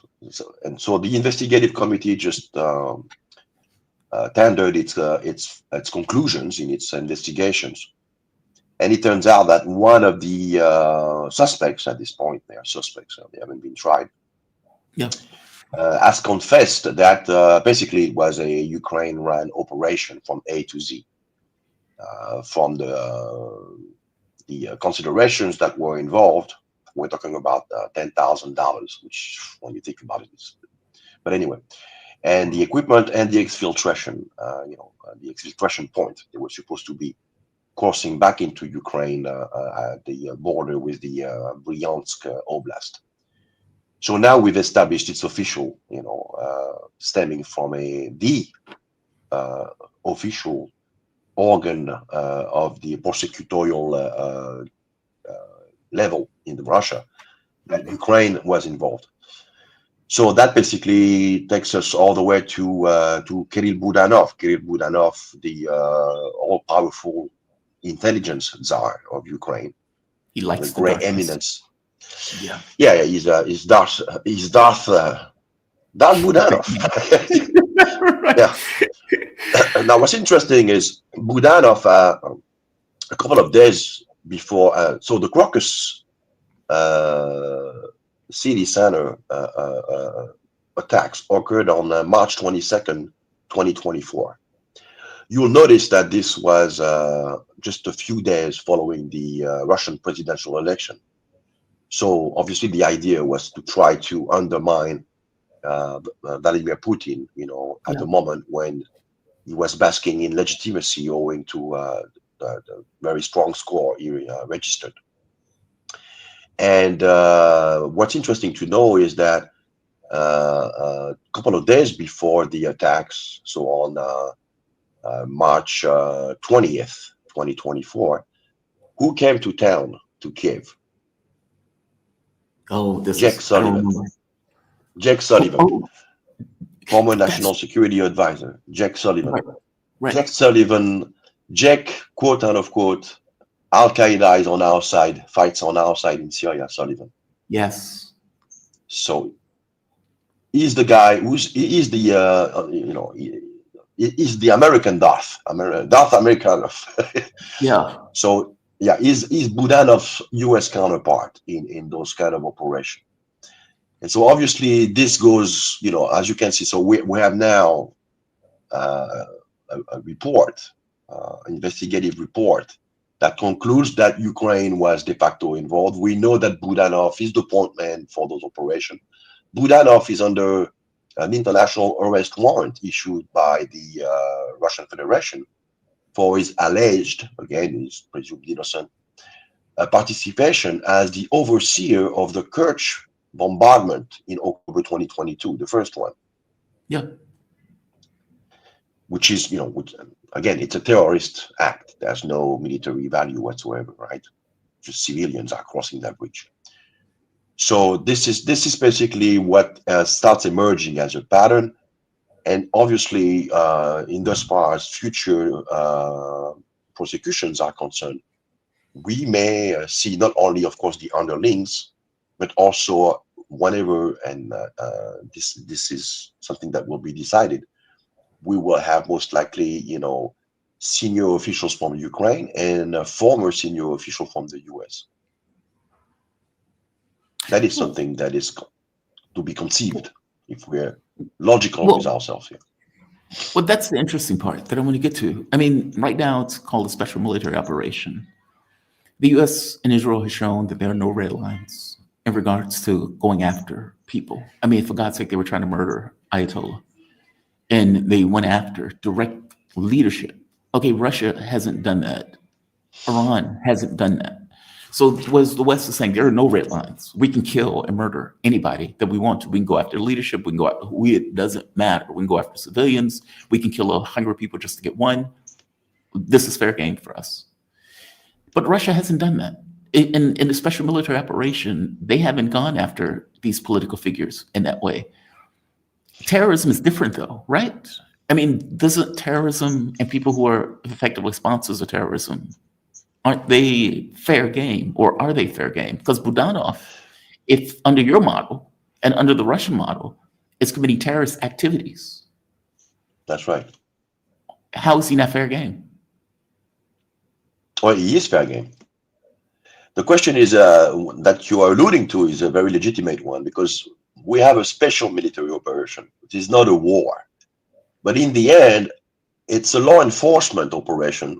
If you look back at the Minsk Accord and this portion of Resolution 2202, which alludes to every guarantor, and Russia is a guarantor as well as France and Germany were, to ensure that the implementation of the resolution, or what's contained within it, is carried out to its logical conclusion.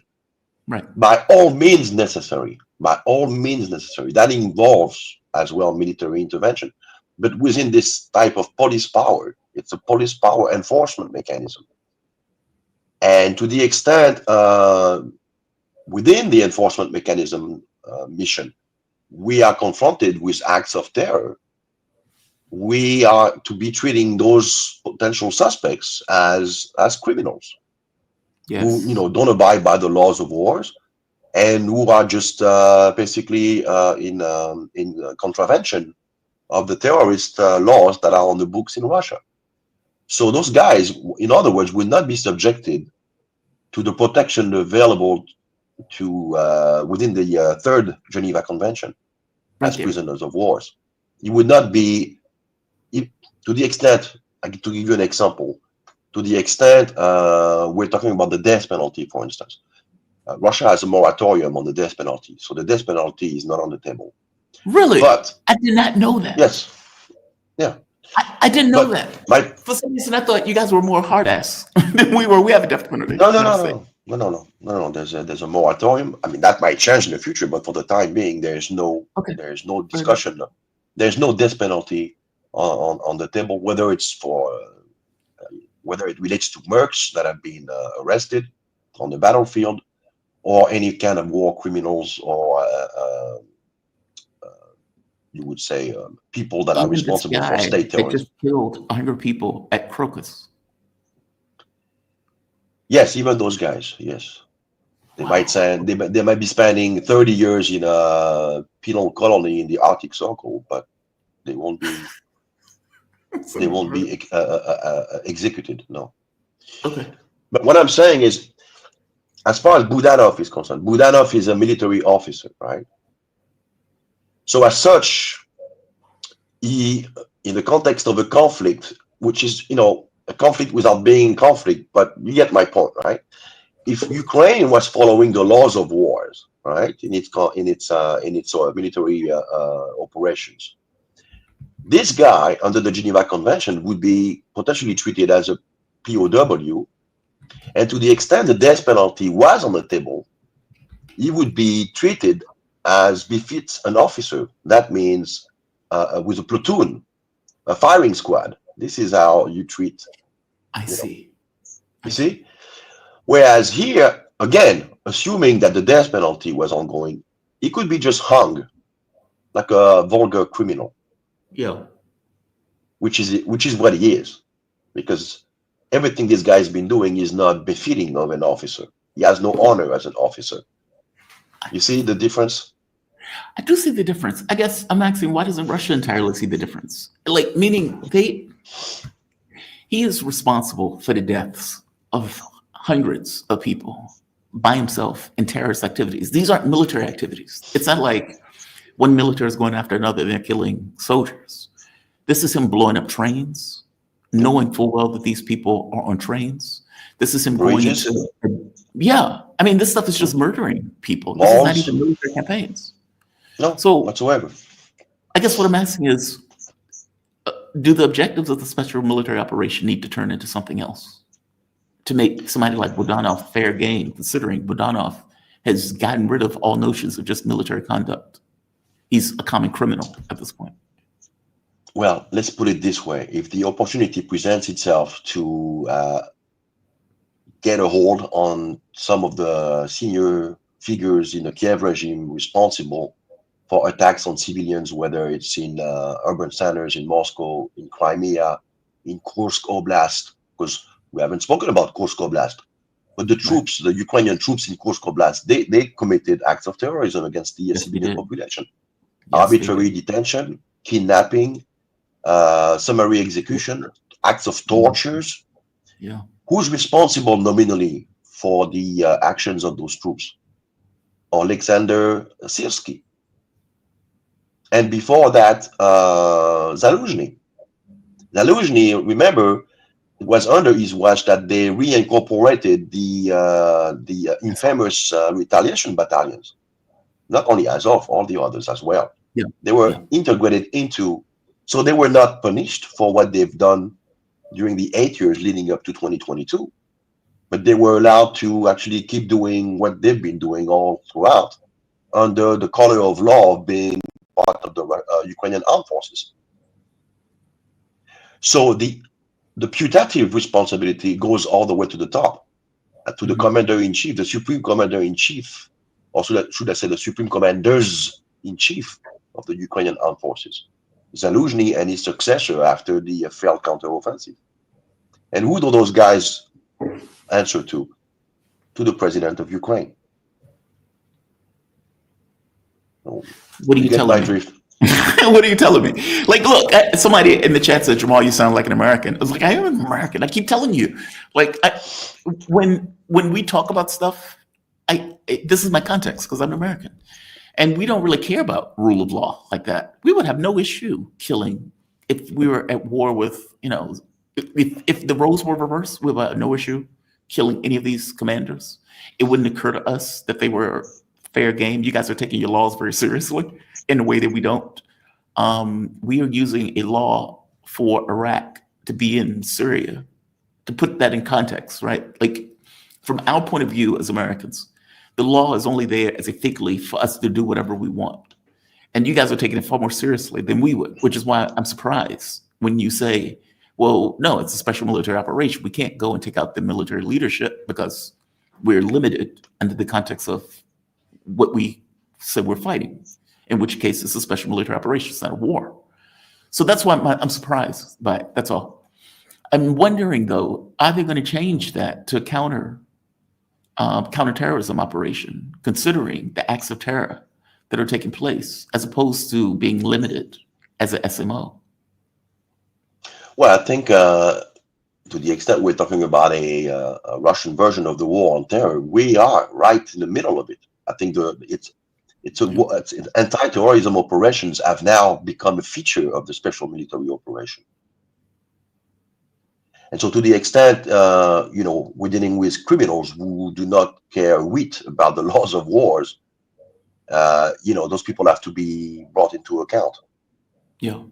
And so it's difficult to say whether, if or when, some of those senior people will be arrested and brought into justice. But to the extent there's a legalistic approach to everything that Russia does, Russia will do its utmost to bring those senior individuals to answer and to account for their actions in a setting that will somehow, put a final seal to the sequence of what we went through going back to 2014, right? Yeah. The question now is to find out whether Russia will stop at the line of prosecuting those Ukrainian criminals, or if it will hold into account some of the former US senior officials responsible for the Maidan and everything that followed afterward. Now, how is Russia has a problem with this then? Budanov and Zelensky are most likely going to go to Paris and live out the rest of their life in Europe. And of course, the US is not going to step foot in Ukraine, or what, new Ukraine, if we want to call it that, at the point where Russia finally wins. How will they hold anybody in the US account for the terrorism that they were committing in Russia? Well, I mean, to be sure, you can hold them into account even in absentia. They can be tried and convicted if the evidence warrants it in absentia, and then Interpol basically will be tasked in issuing red notice. So, I will remind you that Bush Jr. is not traveling much out of the United States because there are international warrants for his arrest in Europe and in Malaysia. Yeah, but Netanyahu is. Yeah, but Netanyahu does not travel outside of Euroland and over the Atlantic. He only travels in the areas where the Zionist lobby, preps the terrain for him. He does not go anywhere else. So these people, even if they never get to be physically brought into a tribunal and sent to prison per se, they will be basically they will have a scarlet letter on their forehead, and they will be limited in their travels. They would have to think twice about going to certain places, and there will be a record accessible by everybody, who wants to know how the conviction came about, a criminal record. It's important. I have to be honest with you. This blows my mind, and the reason it blows my mind is Russians have been killing and dying for the last 3 years. It is estimated that up to 600,000 Ukrainians have been killed. What makes Budanov or Zelensky special in this? And yeah, I get it, man. People say, Jamal, you sound very bloodthirsty right now. They are responsible for the deaths of hundreds of thousands of people. They are still dragging people off streets, depressing them into the military, where they most likely would die within the course of a week when they're put on the front lines. These people are animals, they're criminals, and they are directly responsible for the deaths of hundreds of thousands of human beings. And this is not even including the terrorist activities that they were going after. Again, not military campaigns, just murdering. It would be like if I go to the mall over here and hundreds of people get killed in that mall, just walking around watching, anime or something like that. Just bam, out of existence. They didn't do anything wrong. They were just there. I'm saying, why are they given this special privilege when other soldiers are dying on the fronts? Why are they different? Different from I don't understand your question. Why are they enjoying impunity is what you're asking. Yeah, why do they enjoy impunity? Why are they getting away with it? Well, because Yes. right now they are tools in the hands of superior interests, and somehow they are doing everything they can to show their usefulness. This is what keeps them alive. And part of that usefulness is to continue the war no matter what the cost. I'm saying Budanov is effectively a terrorist and is running a terrorist operation. Mm-hmm. Why is he still breathing? Again, because he's still successful in carrying out those operations. Okay, fair enough. I'm just, from my point of view, these guys are running a criminal operation. This is not, it's one thing if you're fighting a war. Okay, I get that. Running a criminal operation where you're just murdering civilians on trains, in malls, in these, other locations where you're blowing up stuff and killing people. Again, this is not military value. This is just malice and vengeance. The Russian military. Yes. Yeah. And so it's like, from the Russian point of view, it sounds like, well, we're in a special military operation, and going after people like that, it's not part of the special military operation. We are very limited in what we can do. We're not going to take out the leadership, even if the leadership is running a terrorist operation. Wait. I'm saying, well, not so as fast. an American, good. No. I mean, from the Russian side, if they get a clear shot at, of course. I mean, I think the idea is to catch them alive. But to the extent you get, the opportunity to take him out, I mean, they're going to put somebody else in his stead, right? I'm telling you, Budanov is going to flee to Paris. He's going to Paris. They're all going to flee. Right, they can flee. It's going to take the time it's going to take. But, they may try to flee, and they'll be on the run, probably for a few years here and there. But they won't get away with it per se. I mean, they always have to look behind over their shoulder. Wow. That is amazing. Look, I am an American, right? And this is the way we think on this stuff. Like, we're not dovish on stuff like this. One last thing before I let you go. What the hell is going on with Azerbaijan? This is confusing the hell out of me. Now, it seems that Azerbaijan, I was showing the public, my audience, a map of where Azerbaijan is. And they are pissing off all of their neighbors. I mean, for one, they were at war with Armenia. They beat the hell out of Armenia. Nagorno-Karabakh, for that particular area. Russia didn't get involved in that. Russia left Armenia to its devices for various reasons that I'm pretty sure Pastian understands and knows. On the other front, they are, this is a map. And man, I'm sorry to keep you, because it sounds like you feel bad. You have a cold. And I'm... Yeah, no, it's okay. Actually, Azerbaijan, I just gave a 1-hour talk on this situation. So did they? To the extent we have, maybe a couple of minutes left, it might be not doing the issue justice.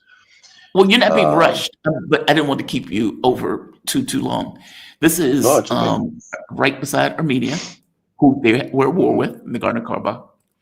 But beneath them is Iran, who it is widely believed that Israel was using Azerbaijani territory to attack Iran, and even to smuggle those drones into Iran. And now they're effing with Russia, who is at the top. And I'm like, okay, what are they doing?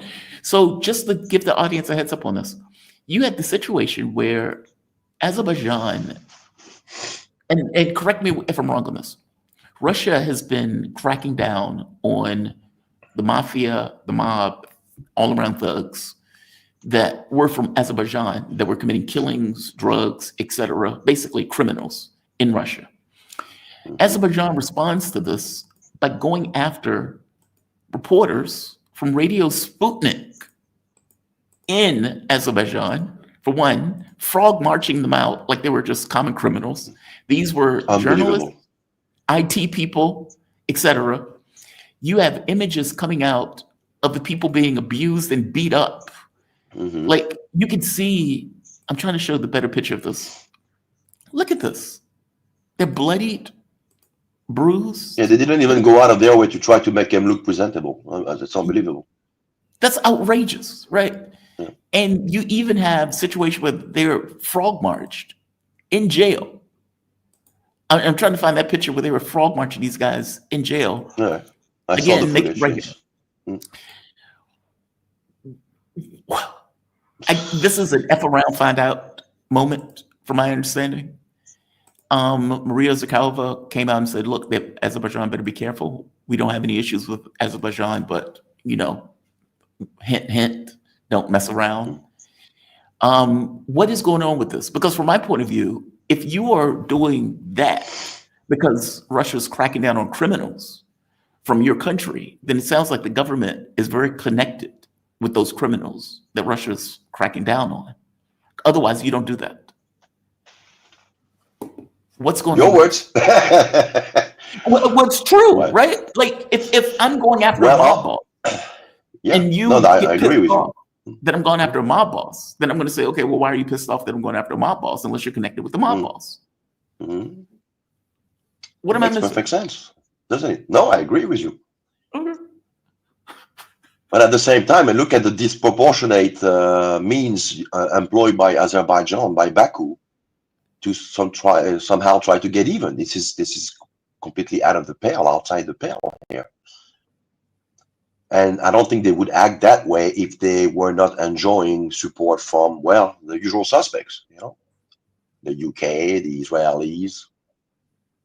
And this all connects to the European Union. This all connects to, the location of Azerbaijan at a key point of the middle corridor as well.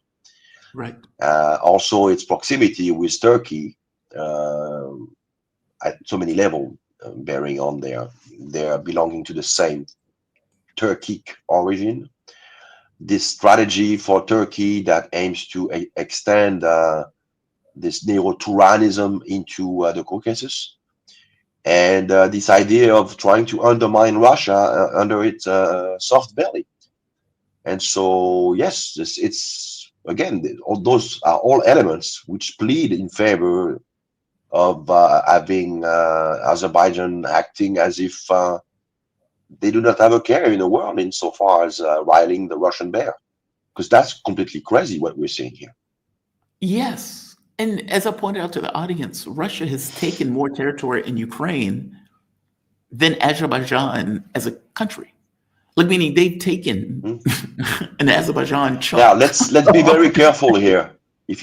If you are referring to the late republic, so-called Republic of Artsakh, this actually, if we look at the successor state interpretation of territories, this belonged to Azerbaijan.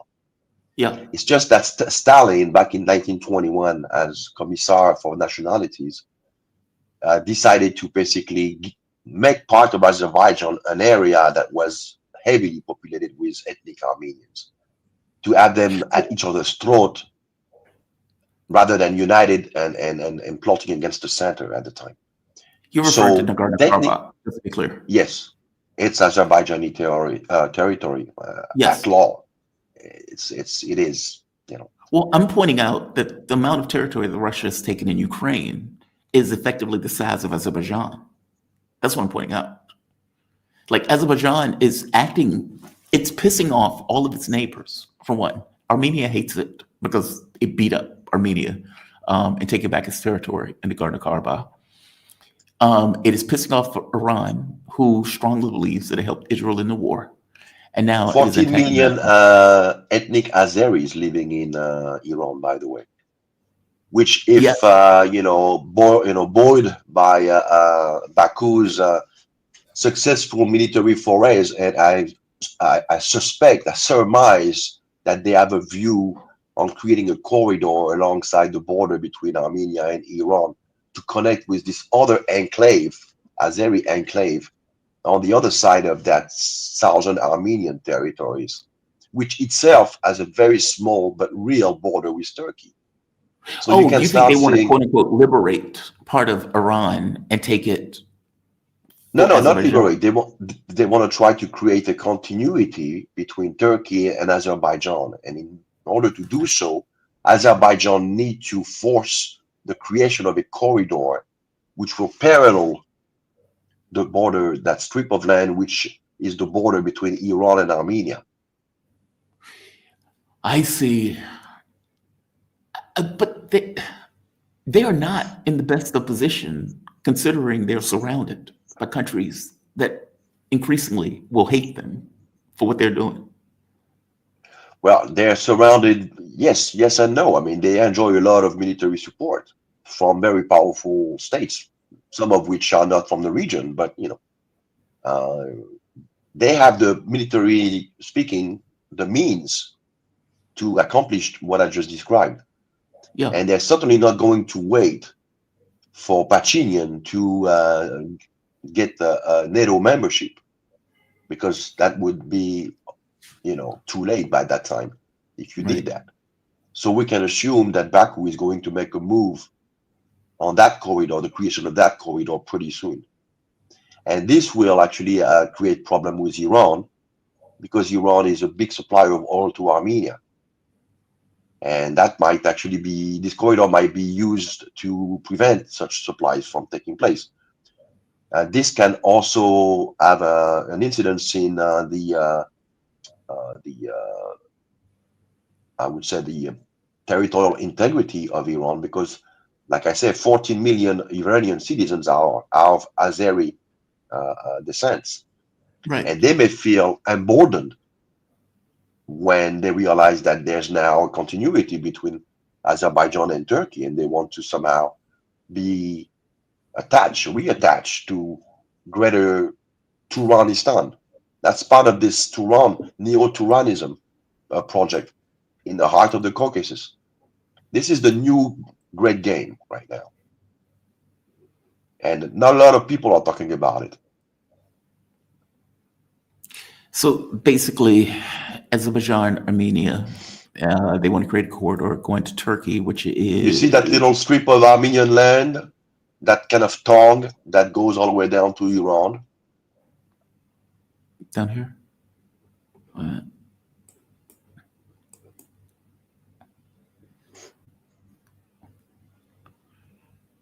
Well, effectively, this is a corridor supposed to be created through here anyway after they lost the war. Alongside, in parallel, yes. And there's this enclave west of that southern strip of land of Armenia. There's a It's gonna be huge Turkey. Azeri enclave there. And to the northwest of this enclave, there's a small border, very tiny but real border with Turkey. Yeah. Wow. So where does this go? I mean, is this a new front in regards to the war? I mean, they weren't able to get Georgia. The color revolution failed. Same playbook, Jamar. It's the Rand Corporation, although extend and harass Russia at its borders. This is what they're gonna try to do. This is basically create a foyer of instability, which is going to be, harassing Russia, under its thousand bellies. This is, But this no didn't change. work out well Different for players. Georgia. Well, this didn't work out well for Georgia the first time this happened. Georgia got wrecked. That's why Armenia is the substitute to Georgia. Armenia will be used as a useful idiot in that sense. That's why the opposition in Armenia is not stupid. They understand that whatever Pachinian, for personal reason, has in mind, is not in Armenia's interest. And now they're going after the Armenian Apostolic Church, And you can see that little music again that we saw in Ukraine in 2018 when they artificially induced this schism within the Ukrainian Orthodox Church. Right. So they started arresting some of the main clergy leaders from the Armenian Apostolic Church. You can bet your fanny that the next step is going to basically to prop up some individuals who are going to be, more malleable to Pachinian, who's somehow the representative of NATO interest. But NATO is a pipe dream. I mean, we saw what happened with Ukraine and Georgia. They all signed NATO partnership, and they were never delivered the goods. So, what does Pachinian expect? Does he expect things to be different for Armenia? No, it's not going to happen like this. And in the end, he's going to be falling into a trap, like Ukraine and almost Georgia before him. I'm fascinated that Armenia bitched and moaned when Russia didn't come to its assistance with Azerbaijan. They complained, and Russia was like, look, we will protect Armenian territory. That is not Armenian territory, so we're not going to get involved. Thank you. That's it. And they were pissed off. Like, oh, how dare the Russians not come to our assistance, come to our aid. Yeah, but then they're doing stuff like this. Well, they're getting closer they're to the legal West. realities. Well, you understand that this area, the enclave that we were talking about, Nagorno-Karabakh, Right. if you look back at the greater kingdom of Armenia going back to 4th century BC, this area was part of the 12 tribes of Armenia.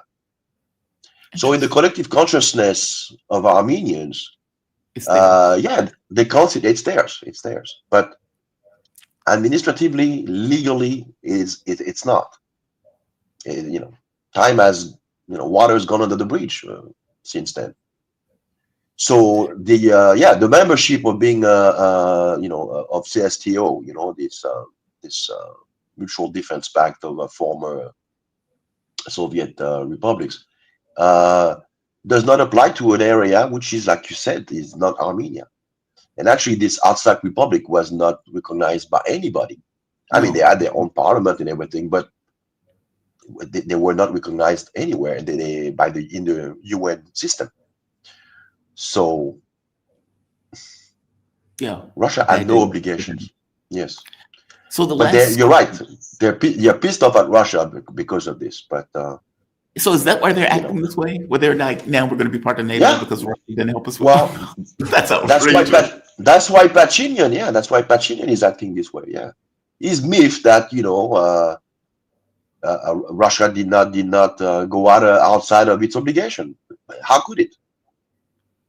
But to sustain himself politically, internally, he has to find a culprit. And in so doing, he's like trying to convince the rest of the Armenian population that going and NATO. Getting engaged with NATO is the solution to this. It's like, why? I mean, haven't you seen what happened to Ukraine? Haven't you seen what happened to Georgia? NATO is trouble. It's his concern also Azerbaijan. The fact that Azerbaijan decisively destroyed them in a military campaign. Is that also part of his reason? It is, but the calculus is all wrong, because to the extent Armenia ever gets into NATO, which is, again, on the record, the jurisprudence does not plead in favor of this scenario taking place. We've seen it before. I mean, when was that NATO partnership signed as far as Ukraine? Did they offer Ukraine? It's almost 20 years. Yeah. And look at Ukraine. They went to bat for them. They bled to death for what? Did they get NATO membership? No. They did not. Georgia, did they get NATO membership? No. They did not. So it's not. There's no reason on its face to assume that the scenario is going to be any different for Armenia. And again, if the calculus is NATO will protect me from Azeri aggression, first of all, to get into NATO, you need to get all the NATO members' approval. You think Turkey is going to approve you? They are not. They are not. They are not. No. But Pachinian is still going to, he's still going to bat, and he wants to actually amend the Armenian constitution to remove the reference bearing on recognition of the Armenian genocide. That's probably to appease Turkey in anticipation Whoa, of securing their vote. Yes. Are you And that led the Armenian opposition to file article of impeachment against him. So he's facing article of impeachment. So the guy is on the back heel in Armenia right now. That's why he's lashing out and arresting everybody, including this Russian, this Armenian, ethnic Armenian with Russian passport businessman. Are you serious? Actually, Yeah. is a minute. Yeah. That is mind blowing. That is mind blowing. So this guy is reviled. He's reviled and hated like crazy in Armenia. Wow, that is mind blowing. I can't believe he's doing that. I mean, the Armenian genocide was Turkey for the longest time has said we didn't do it, we didn't do it. The rest of the world believes that Turkey obviously committed a genocide. It was clear that they committed a genocide. I can't believe that Armenia is, wow, that's amazing. That is amazing. Arnaud, man, thank you for this. I am sorry you feel bad. Please feel bad. That's okay. Somebody said I'm on the man. I'm on the man. Okay, fair enough. It might not sound like it, but you should have seen me 24 hours ago. I'm doing much better now. Please feel better. Arnaud Develay, he is author, political analyst, international lawyer specializing in international criminal law. His latest book, Foreign Entanglements, Biden, Ukraine, and the Fracturing of America's Political Consensus. You be safe. You have a good day. All right. Thank you, Jamal. Always a pleasure. All right. Always appreciate it, man. Thank you for that. Great conversation, Arnaud. I am shocked. I did not know that Pashtun was trying to amend the Constitution and get rid of the Armenian genocide in the Constitution. That is mind-blowing to me. Anybody that has followed Armenia in this conflict know that's mind-blowing. I covered the war when they were in the war with Azerbaijan on Nagorno-Karabakh. Pashtun got himself into something that his ass couldn't cash. Turkey, Israel, working with Azerbaijan, beat the living stuffing out of Armenia. Armenia was pissed off that Russia didn't jump in to help. Russia did not jump in to help because from Russia's point of view, that is Azerbaijan's territory anyway. The rest of the world doesn't see it as your territory. So we are not going to fight for you in that. Not to mention Pashtun had been getting close to the West even before that took place. So, it's a bit rich that you come run into daddy after flirting with somebody else's daddy. It's just wild, just completely wild. KJ is coming up in about 10 minutes, give or take. Let's go to chats before. I'm trying to be better at this. One of my audience members complained, oh, you do only chats at the end. I'm trying to do them when there's a break in the show. There's a break in the show, so let's go to chats. Sparky, fun fact. GM had first generation Cadillac Seville plant in Iran. I did not know that. Sparky. After the 79 revolution, Iran continued to manufacture them. The first generation Seville was among the few good, Malaise era American cars. Sparky, I did not know that. That is a Ted Raw fact. Ted Raw knows shit like that. We're just out of the blue. Ted Raw can come up with these kind of facts about American history and whatnot. I did not know that. Thank you, Sparky. I've learned something new today. Sparky, is Rudy Giuliani still a liaison between the United States and Iranian opposition terrorist group MEK? That is a good question. I don't know. I wouldn't be shocked if he is. Just so the audience would know, MEK is this kind of terrorist, batshit crazy group in Iran. There's videos of Giuliani getting paid money from that terrorist group because they would pay these American figures money, and the American figures would stand there and make these proclamations about what's going to happen. And I believe it was Giuliani where it's like, we will be drinking vodka in Tehran or something, he said in the speech, as he was standing by elements and people associated with this group. I would imagine there are Americans who are associated with the group in some way. I think the root of your question, Sparky, is whether or not, in the same way that Israel has connections in Tehran, that the U.S. has connections in Tehran through this terrorist group, the MEK. I wouldn't be shocked if the answer is yes, right? CIA, steal, kill, lie for a living. One element that I would add to that, though, is Iran has been getting people, 700 members of Mossad, I would imagine elements of the CIA, groups, probably the Qataris, etc. Professor Marandi alluded to it when he was saying that all of these people were being pulled together. There are videos of them being marched through the streets, and you can imagine people throwing stuff at them, screaming shame and whatnot, as they were marched through the streets. As a human being, and knowing human beings are fallible, I would wager that not each and every one of those people are guilty.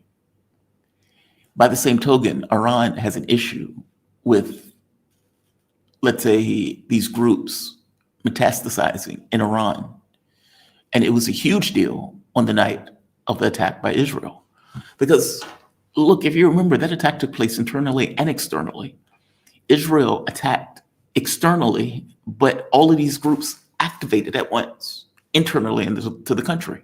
So you saw high-speed chases, you saw Iranian police on motorcycles chasing trucks, trying to get those trucks to stop because those trucks had drones in them.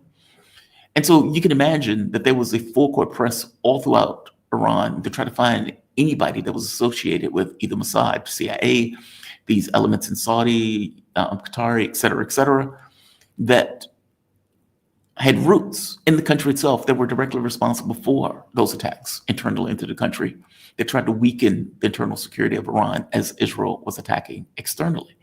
You had a lot of people even complaining that they felt like Israel abandoned them when they couldn't necessarily get the job done, and they had to stop the attacks because Israel was creaking at the seams. So, yeah, obviously, they were going to go for a full rooting out to figure out who these people were, where they were connected to all of these other groups externally to the country itself.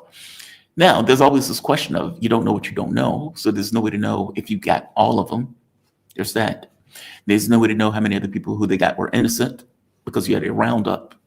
There's that. So it's wild. Your question is Rudy Giuliani, or I would say anybody in the United States government still connected to these groups? The answer is probably yes. I don't know about Giuliani, but obviously there's going to be elements of the U.S. that still connect to Sparky. And Sparky, Jamal, don't go postal. Don't do it. I'm not going postal. I'm not going postal. I'm not going postal. I think you're referring to my take on Budanov and Zelensky. Look, why would I have a different take? Why would I have a different take? If indeed I'm right, and over 600,000 people have been killed in Ukraine, and this doesn't deal with the people who were maimed, injured, the people who were, calling for pizza and then get kidnapped when the pizza came. All of those people were killed or maimed. And you think to yourself, why were these people killed or maimed? And why is Zelensky any better than the people he's sending out to effectively die for the regime? Or why is any of these people better than the people Budanov are sending out to commit these terrorist acts? Why are they special? I don't understand why they're special. It's not like they're running a straight military campaign. They're running a terrorist organization also. These people also were responsible for atrocities committed in Kursk. In some cases, the villages were everybody in the village was killed. I mean, some of this stuff is gruesome. And so it's like, what makes them special? And apparently it's just a quirk of law in the way that Russia's going about it that makes them special. But I suspect if they get a clear shot of Budanov, they're probably going to take it. So I don't know. But going postal, no. Going postal, no. I have full control of my faculties, Sparky. Full control of my faculties. I may go postal at some point. Tarisha, Mifune, level, what is that? Level postal. Okay, fair enough. What else? That they just hired Giuliani through his Cameo page. Jay, I don't know, but this was a video that took place years ago. I haven't seen anything about it recently. It was just Giuliani was talking about getting a lot of money. Well, obviously they were getting paid by these groups, but they would effectively pay American politicians, and those politicians would come out and say all sorts of things about the MEK. And one of those things was effectively they're going to overthrow the Tehran government and going to be, eating cheese and wine in Tehran. U.S. Navy vet, sometimes I have to go back to the chat and read it over because I miss things that should be in slow mode. Yes, keep in mind when the chat comes up, I'm reading it as a blur. so I don't get to see everything. There are things that may jump out at me, but I try to keep an eye on what you guys are saying. Good morning, everyone. Is it well? The numbers look good this morning, but if you haven't hit the like button, hit the like button. That is Mama Thomas on the job. Mama Thomas on the job. Thank you for that. And let's get one more in before KJ comes on. I am uncertain if Brazil's body of government is intact and have not been politically captured or threatened with political blackmail and assassination. Now, why do you say that? You mean the Lula government? I know I say this a lot, but I was at that election when Lula got elected. I was happy that Lula got elected, considering they put him in a jail cell the first time around. U.S. obviously was involved in it. You had FBI files come out where elements of the car wash, quote unquote, thanked the U.S. government for their assistance in putting Lula in a cage. It was a very weird election.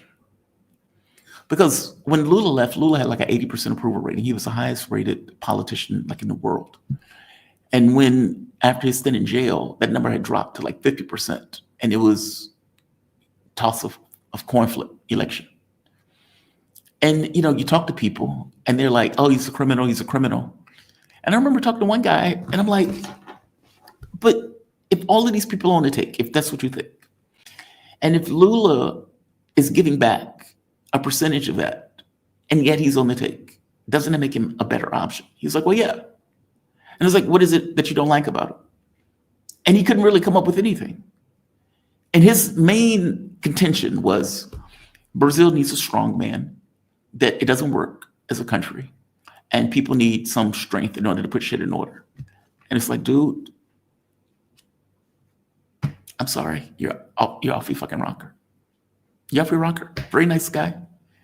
After you talking to him for like 10 minutes, he's like, hey, I guess maybe Lula's not that bad. It's like, yeah, dude, but it's just wild. It's just very wild. Like some of the conversations you would have at these meetings. I agree with you about Ukraine leadership. I meant you're not going postal as an individual at the mall. No. No, not going postal. I'm trying to point out that if they killed like 120 people at the Crocus event, 120 people, civilians, me going to the mall here and them having a Power Ranger or whatever the hell anime thing event where you have all of these people who are watching Asian men in uniforms pretending to be Pokemons and stuff. And two people walk in and shoot every last one of those kids, actors, and walking through the mall just committing violence and murdering whoever they can murder. Okay, that's outrageous. That's not a military campaign. That's just you murdering people because you can. The guy who did that is fair game to me. I don't care if that's Zelensky. I don't care if that's Budanov. That guy's fair game. You can call me an American, and that is the way we think. Fair enough. I accept that. I never deviated from the fact that, you know, I'm an American. I am, my point of view is ingrained coming from this country for the best and for the worst. From our point of view, that guy would not be breathing. From our point of view, he wouldn't be breathing. Joe Biden would have done an attack. Joe Biden would have came out and said, we got him, even though he would have murdered 8 of the wrong people. That's not funny. I'm trying to point out that from our point of view, we would have never let something like that slide. We wouldn't have waited for an investigation. We wouldn't have waited for a year. We wouldn't have taken a year to come up with an assessment of who did it and who we were going after. And you can say, well, Jamal, that's not necessarily the best thing in the world. Fair enough. I agree. But this case is different. These guys were pointing to the Ukrainian government. They were running to get to Ukraine. One of them were caught and implicated the Ukrainian government in doing it. Budanov, spin doctor, well, he's not a spin doctor, but he's a guy who likes darkness, as it's called. It's kind of like the CIA guy in Ukraine and has been responsible for these terrorist attacks. It's fair game. It's fair game. Hit the like button or Jamal will go postal. I will not go postal, but please hit the like button. please hit the like button. KJ will be here shortly, and we are going to have a fantastic conversation on one, elements of Iran, because it is being reported that Iran is purchasing military aircraft from China, and that in purchasing these aircraft from China, they are bolstering their military capabilities in a layered format. I was pushing Marandi because I wanted an answer. He said, we're remaining ambiguous. Fair enough. I accept his ambiguity. I see my man in the background. I'm going to let him get situated before bringing him on. You look good, KJ. You look good. He's you look good. Let me bring him on.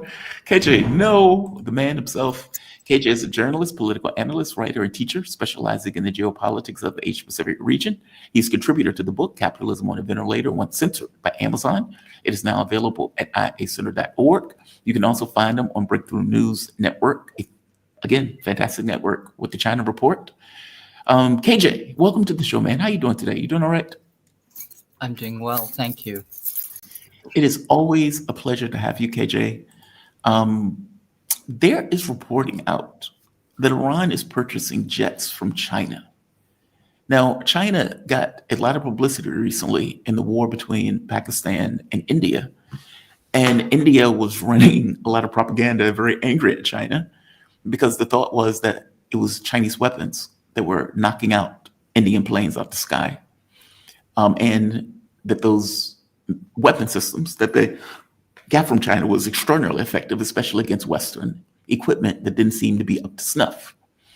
And now it seems that Iran is purchasing, and this goes on two fronts.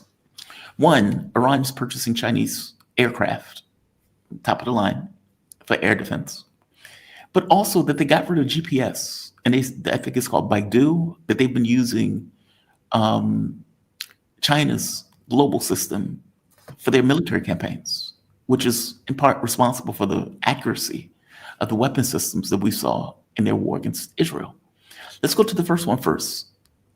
And that sounds weird, but I'll go with it. Are they purchasing these planes from China? And then I want to go to the GPS thing, because the GPS thing is really interesting to me. But let's go for the first one first.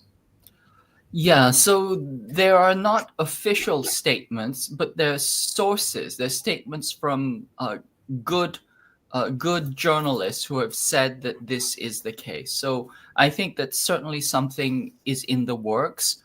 We know that the 10 ministers of the 10 defense ministers of the SCO met very recently with the Chinese defense minister.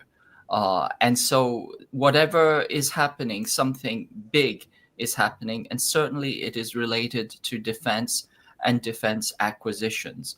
Regarding the Chinese jets, Yes. the thing to understand about arms in general and warfare in general is that all modern warfare is joint arms combined warfare. That is, you're using systems together. So, for example, you might be using Chinese jets along with, for example, other types of surveillance aircraft along Right. ground-based radar, with Drones. missile drones, missile interceptors, etc. And so it's all combined arms warfare. Everything is joint and connected. And so you have to understand it. It's not simply that if they do acquire the J-10s, it's not simply that they're acquiring the J-10.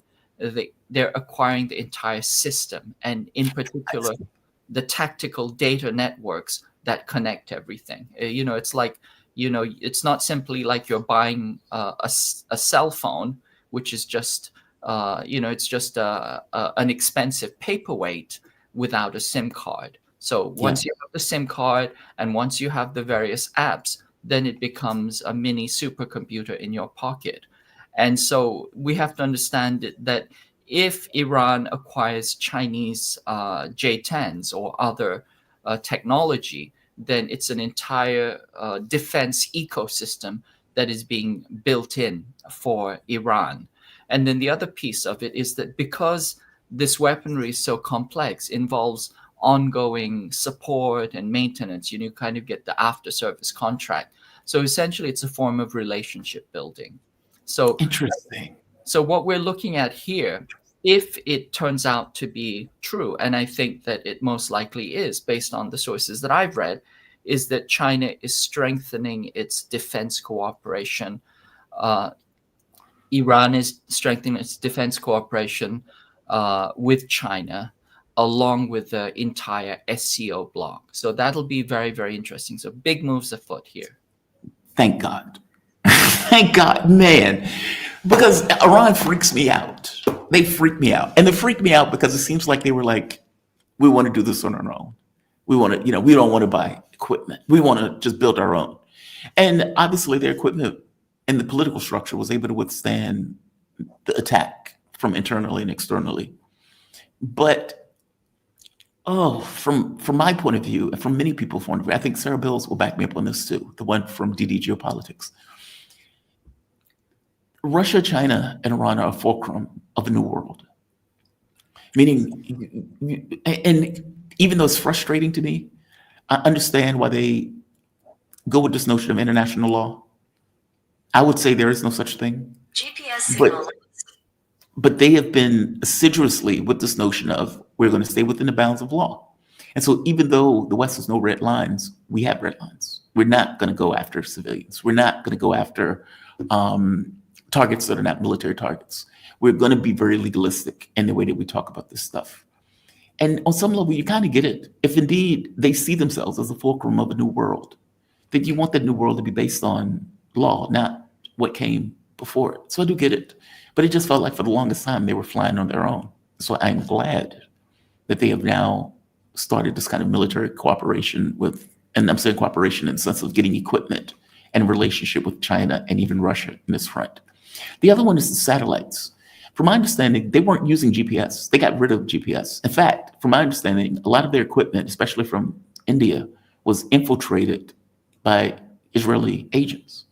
And so they seem to be getting a lot more equipment from China as opposed to from India, especially using Beidou as a satellite platform as opposed to GPS. Is that correct? Am I getting that right? I saw the reporting on this, but I wasn't certain what was true. Yes, I think that is most certainly correct, that they're using the Chinese quote unquote, positioning system. It's the Chinese version of GPS. And of course, that in doing so, they've made themselves impervious to US interference, because GPS can be cut off anytime the US sees fit. So that's another way in which they've created a kind of electronic sovereignty over their air territory, which, as you know, Brian has been saying this, but there are key domains of sovereignty which are essential. Of course, you want sovereignty over your land. That's the basis on which the whole nation of statehood is conceived. But you also want sovereignty over your own airspace, and then you want sovereignty over a certain portion of your naval territory.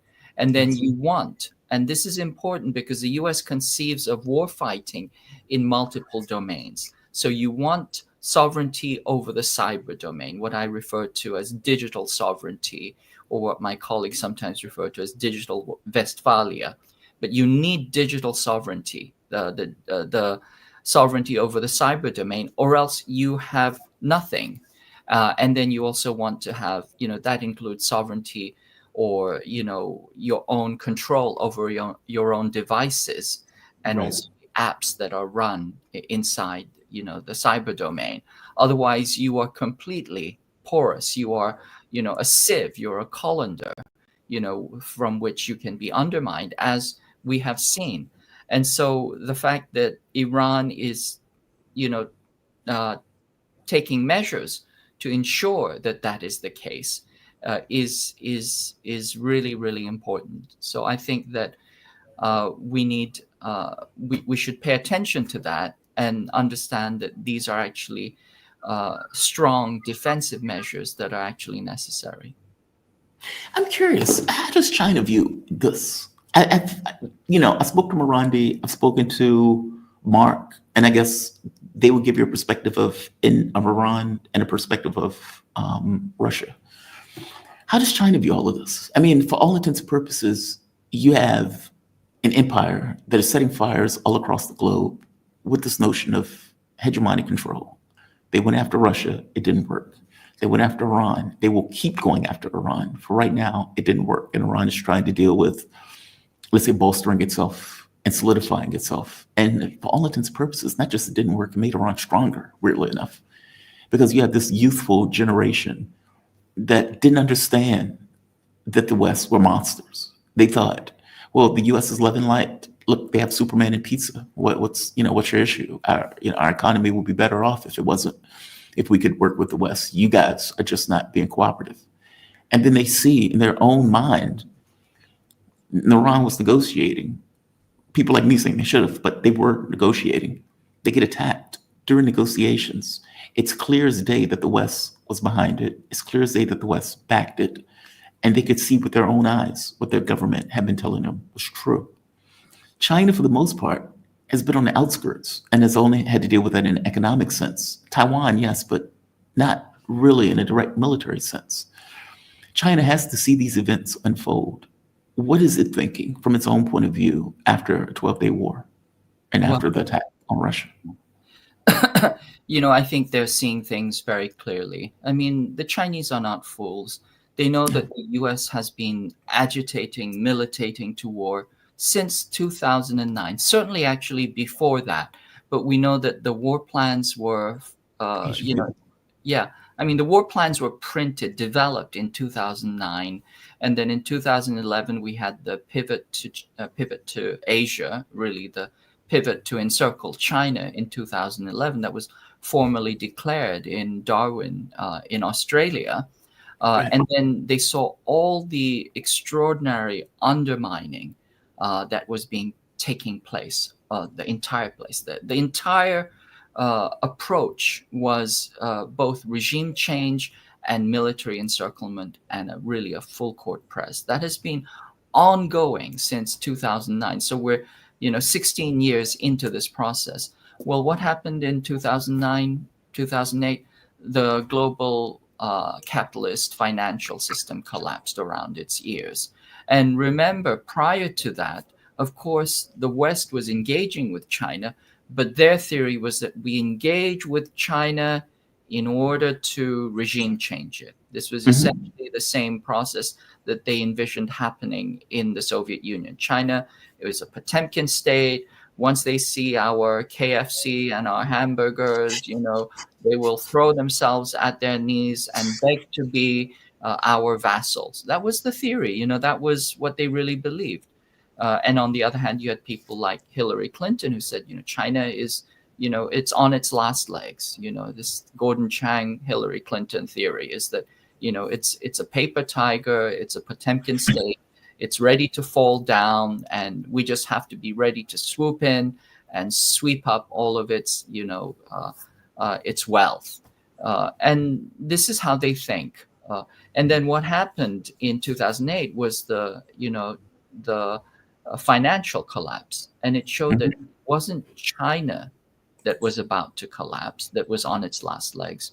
It's actually the Western capitalist world. The entire capitalist system collapsed. This is why Sarkozy, right-wing French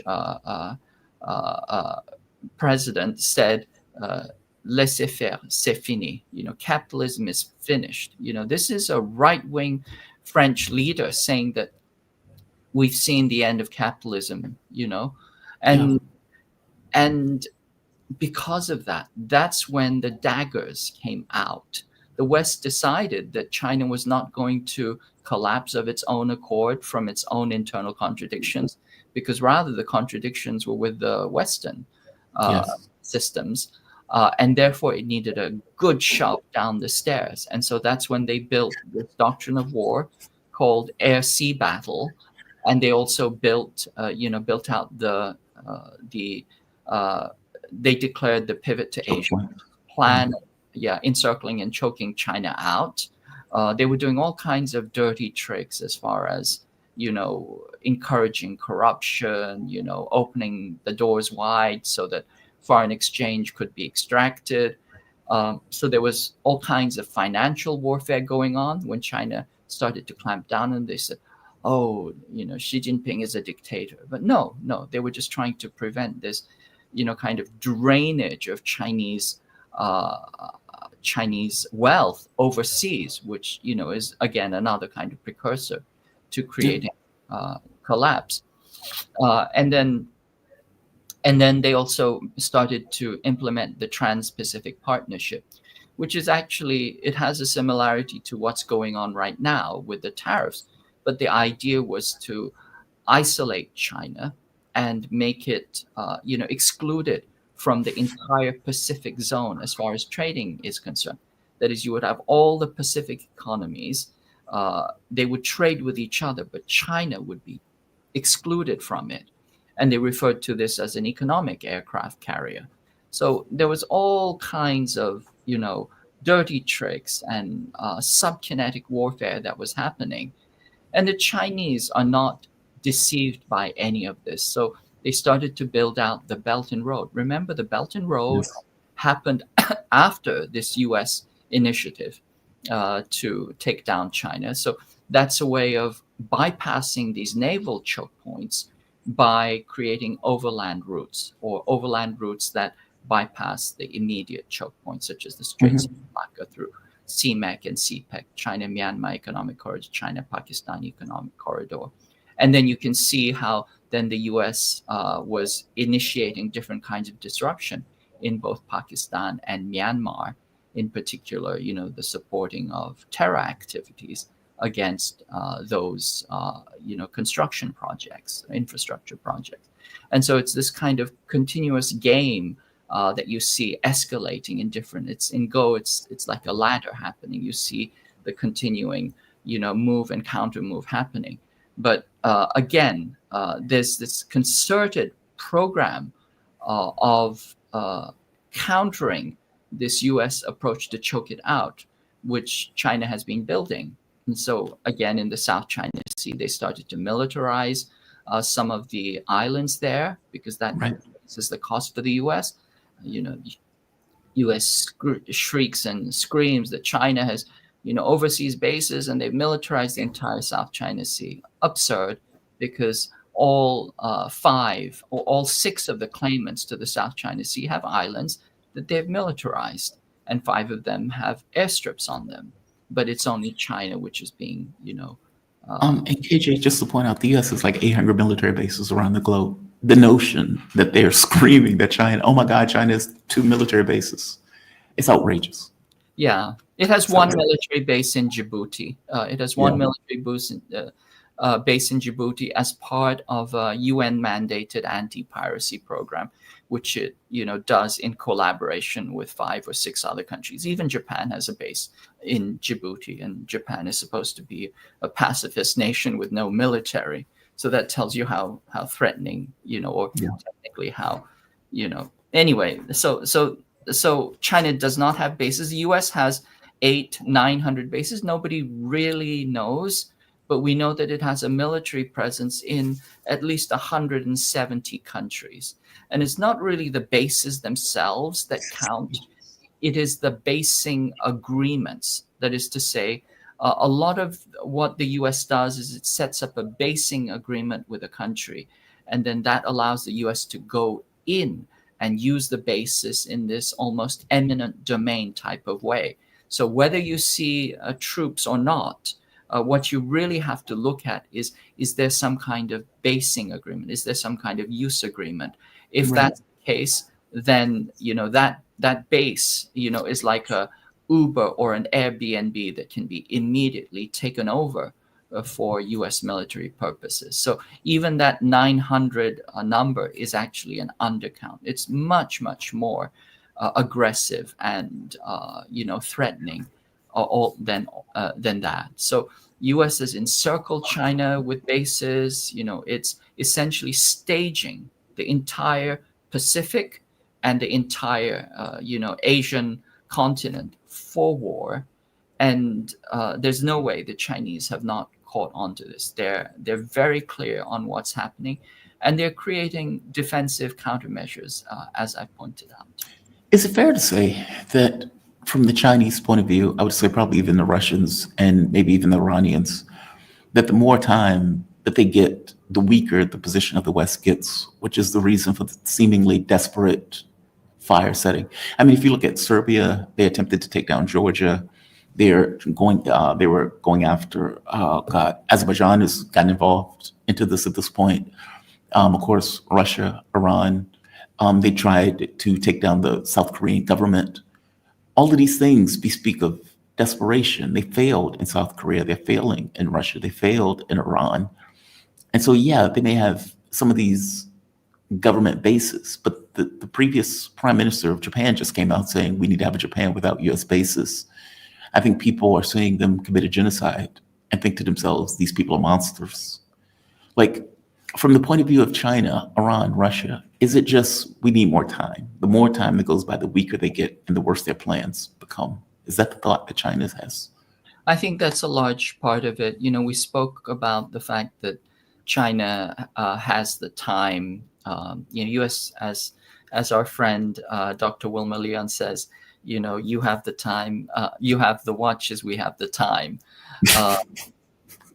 I think that, you know, the Chinese always think in terms of the long haul, in terms of the strategic and long durée, the long, they think ahead.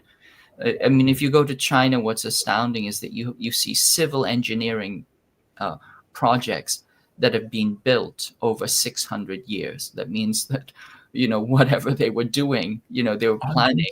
Yes. Yes. So, you know, for example, some of the canals in China, you know, that's a 600-year project, you know. So they think big and they also think long term.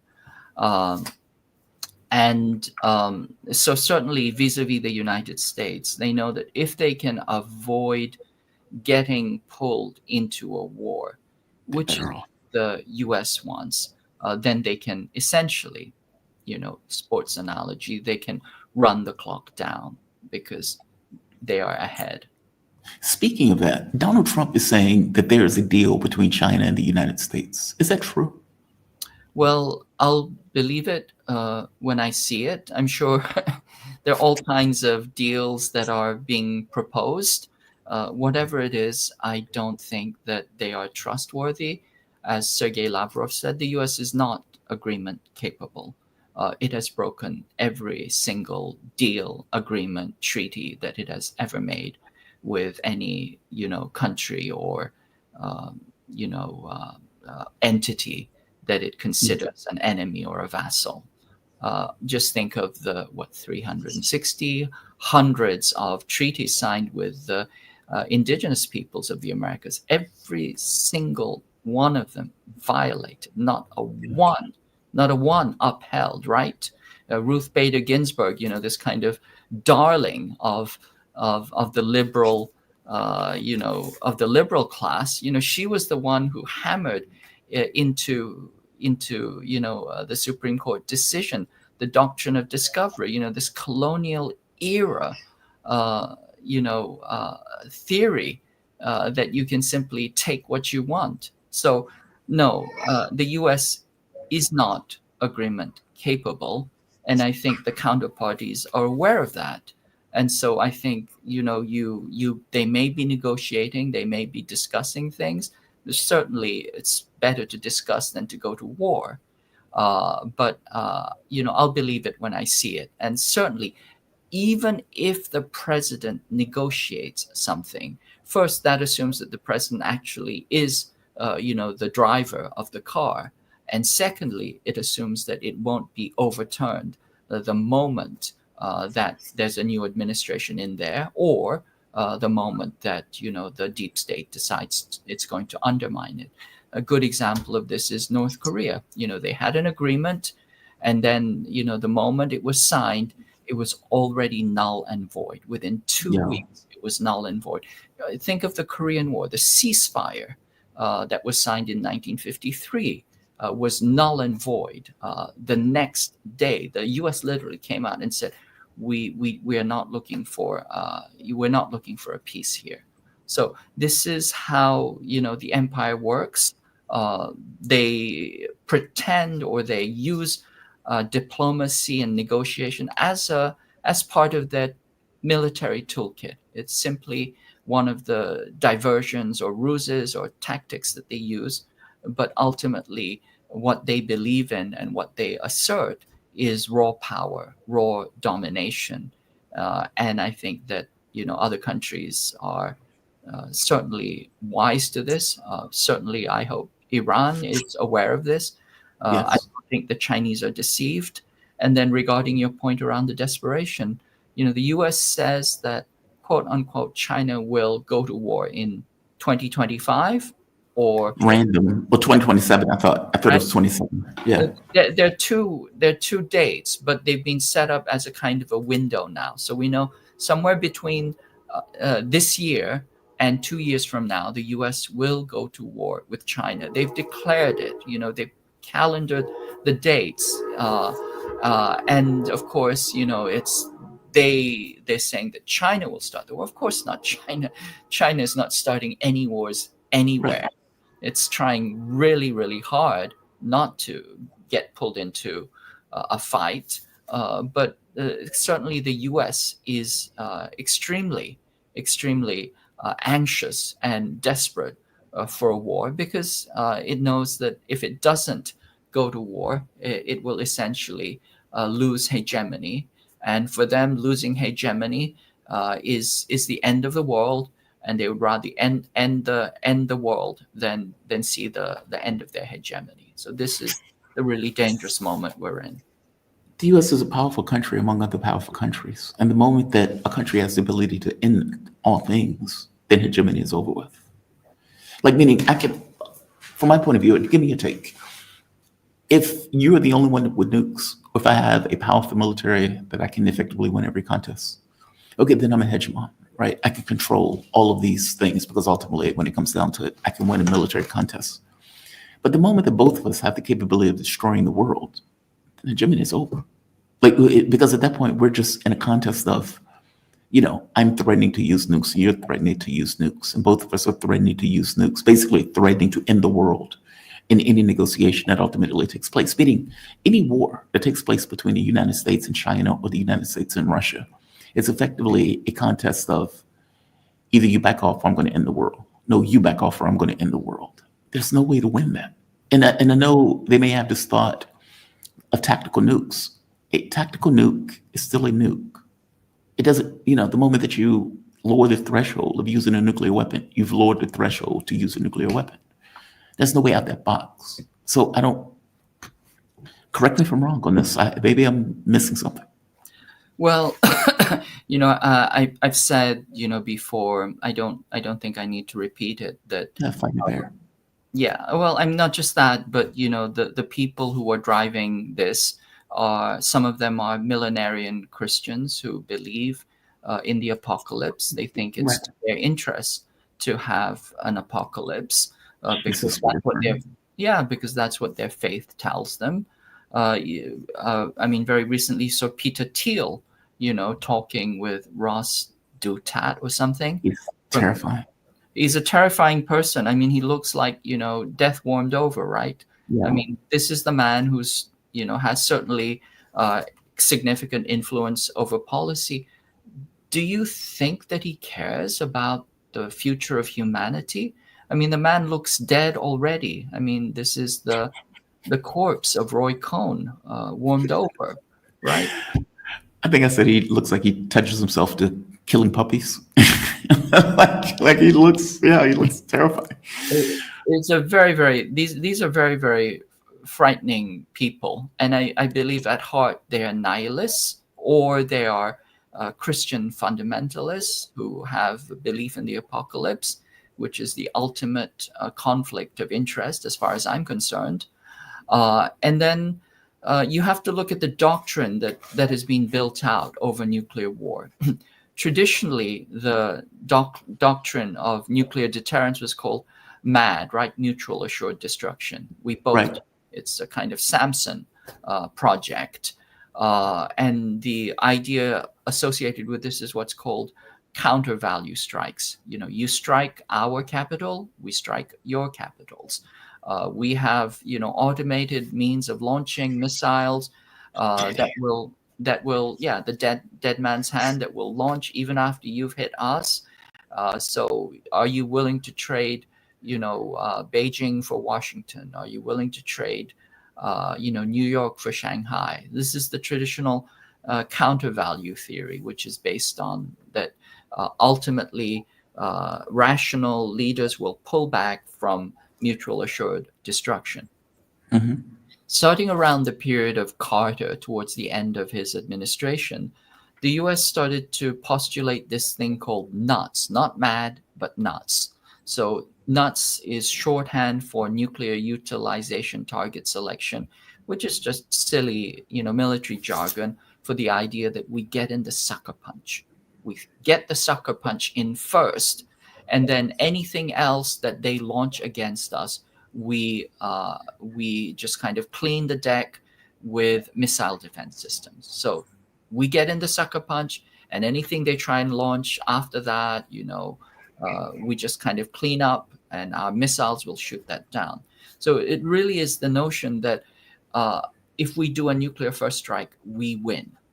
That is the doctrine behind this, and so this notion that with counterforce strikes that the U.S. can prevail in a nuclear war is literally one of the underpinnings of this U.S. escalation to global war, global domination. They believe that if push comes to shove and conventional warfare is not working, then we escalate to tactical nukes. And right now, there's a lot of policy papers saying that we have to make this, we have to rehearse this, we have to make this part of formal doctrine. We have to make the conventional and nuclear a continuum seamless. That's seamless in execution, rehearsal, and preparation. And then, of course, at the end of the day, they have this NUTS doctrine, which is the idea then if that doesn't go to plan, we simply fire off the nukes first, and we will win. And of course, what that doesn't take into account is the fact that first, those missile defense systems don't work, as we've seen very recently in the Iran-Israel war. The much vaunted THAAD system doesn't work, and it's expensive as hell, but essentially it is these things do not perform as they are advertised. It's like those little stunt things where somebody catches a bullet with their teeth. Right? Okay, now that entire thing is a setup, right? I mean, it requires a lot of skill, but it's a setup. And it's not going to happen. It's not going to happen in real life. And that's what we've just seen. So, have the military planners noticed this? Have they realized that, if Iranian missiles can penetrate 5 layers of the most sophisticated Western defense systems, that is, the British, the American, the Israeli, 3-4 layer system, if Iran's old, antiquated missiles can punch through this, then what do you think will happen when you go to war with China, which has much more, much more advanced missiles? Have they taken that into consideration? I have no idea. Hopium. It's just hopium. I mean, it's almost like, hey, we need a new doctrine. Oh, I know. Let me just think one up. And the reality of it, this is kind of the conversation I had with Brian Beletic. Well, I'm like, it's one thing to write something down. Reality is different.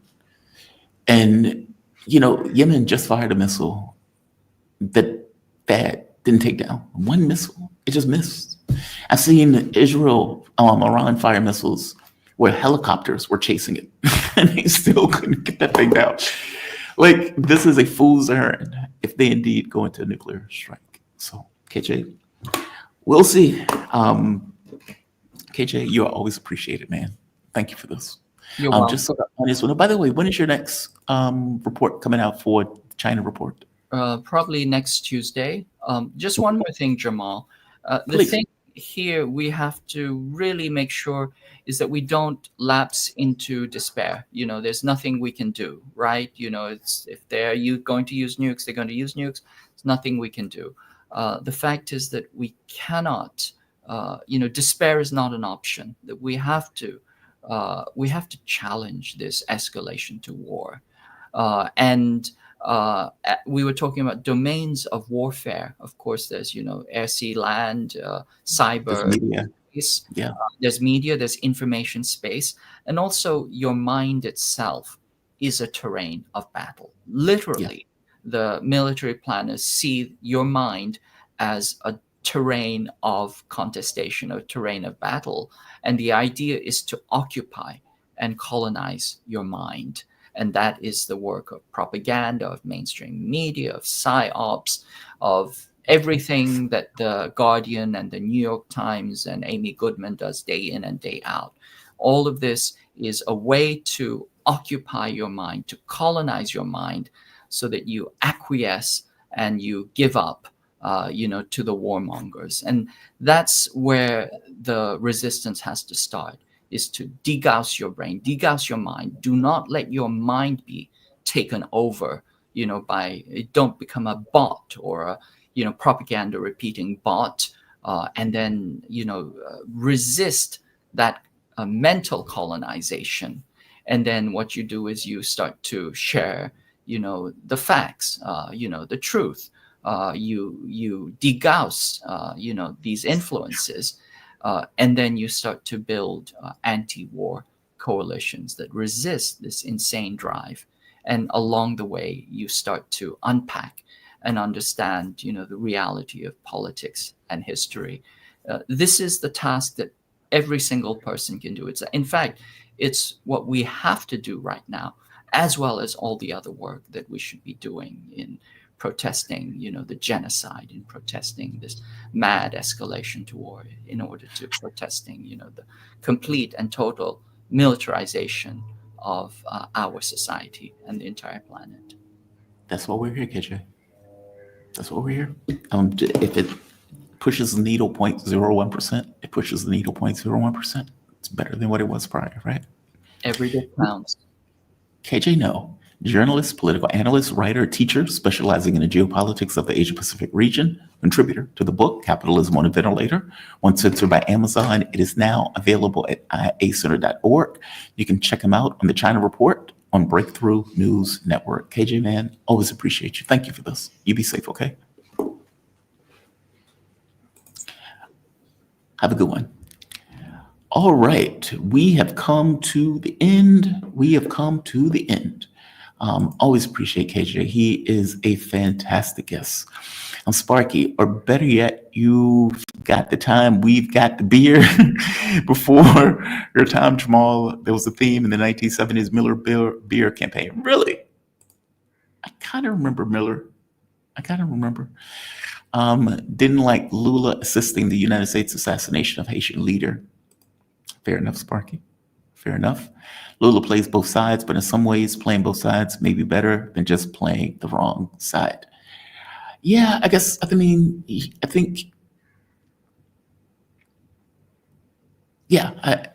speak on that one. I mean, I know some people would say in the economic sense, Lula could go both ways. But again, he was at an 80% approval. So apparently he was doing something right in regards to getting the public to like him. Hit the like button, or Jamal will go postal. I would not go postal, but please hit the like button, share this content. I agree with you about Ukraine's leadership. I mean, not going postal on the individual at the mall. Again, appreciate that, Sparky. Jamal, don't go postal. Don't do it. And we have, in fact, GM had first generation Cadillac Seville plant in Iran.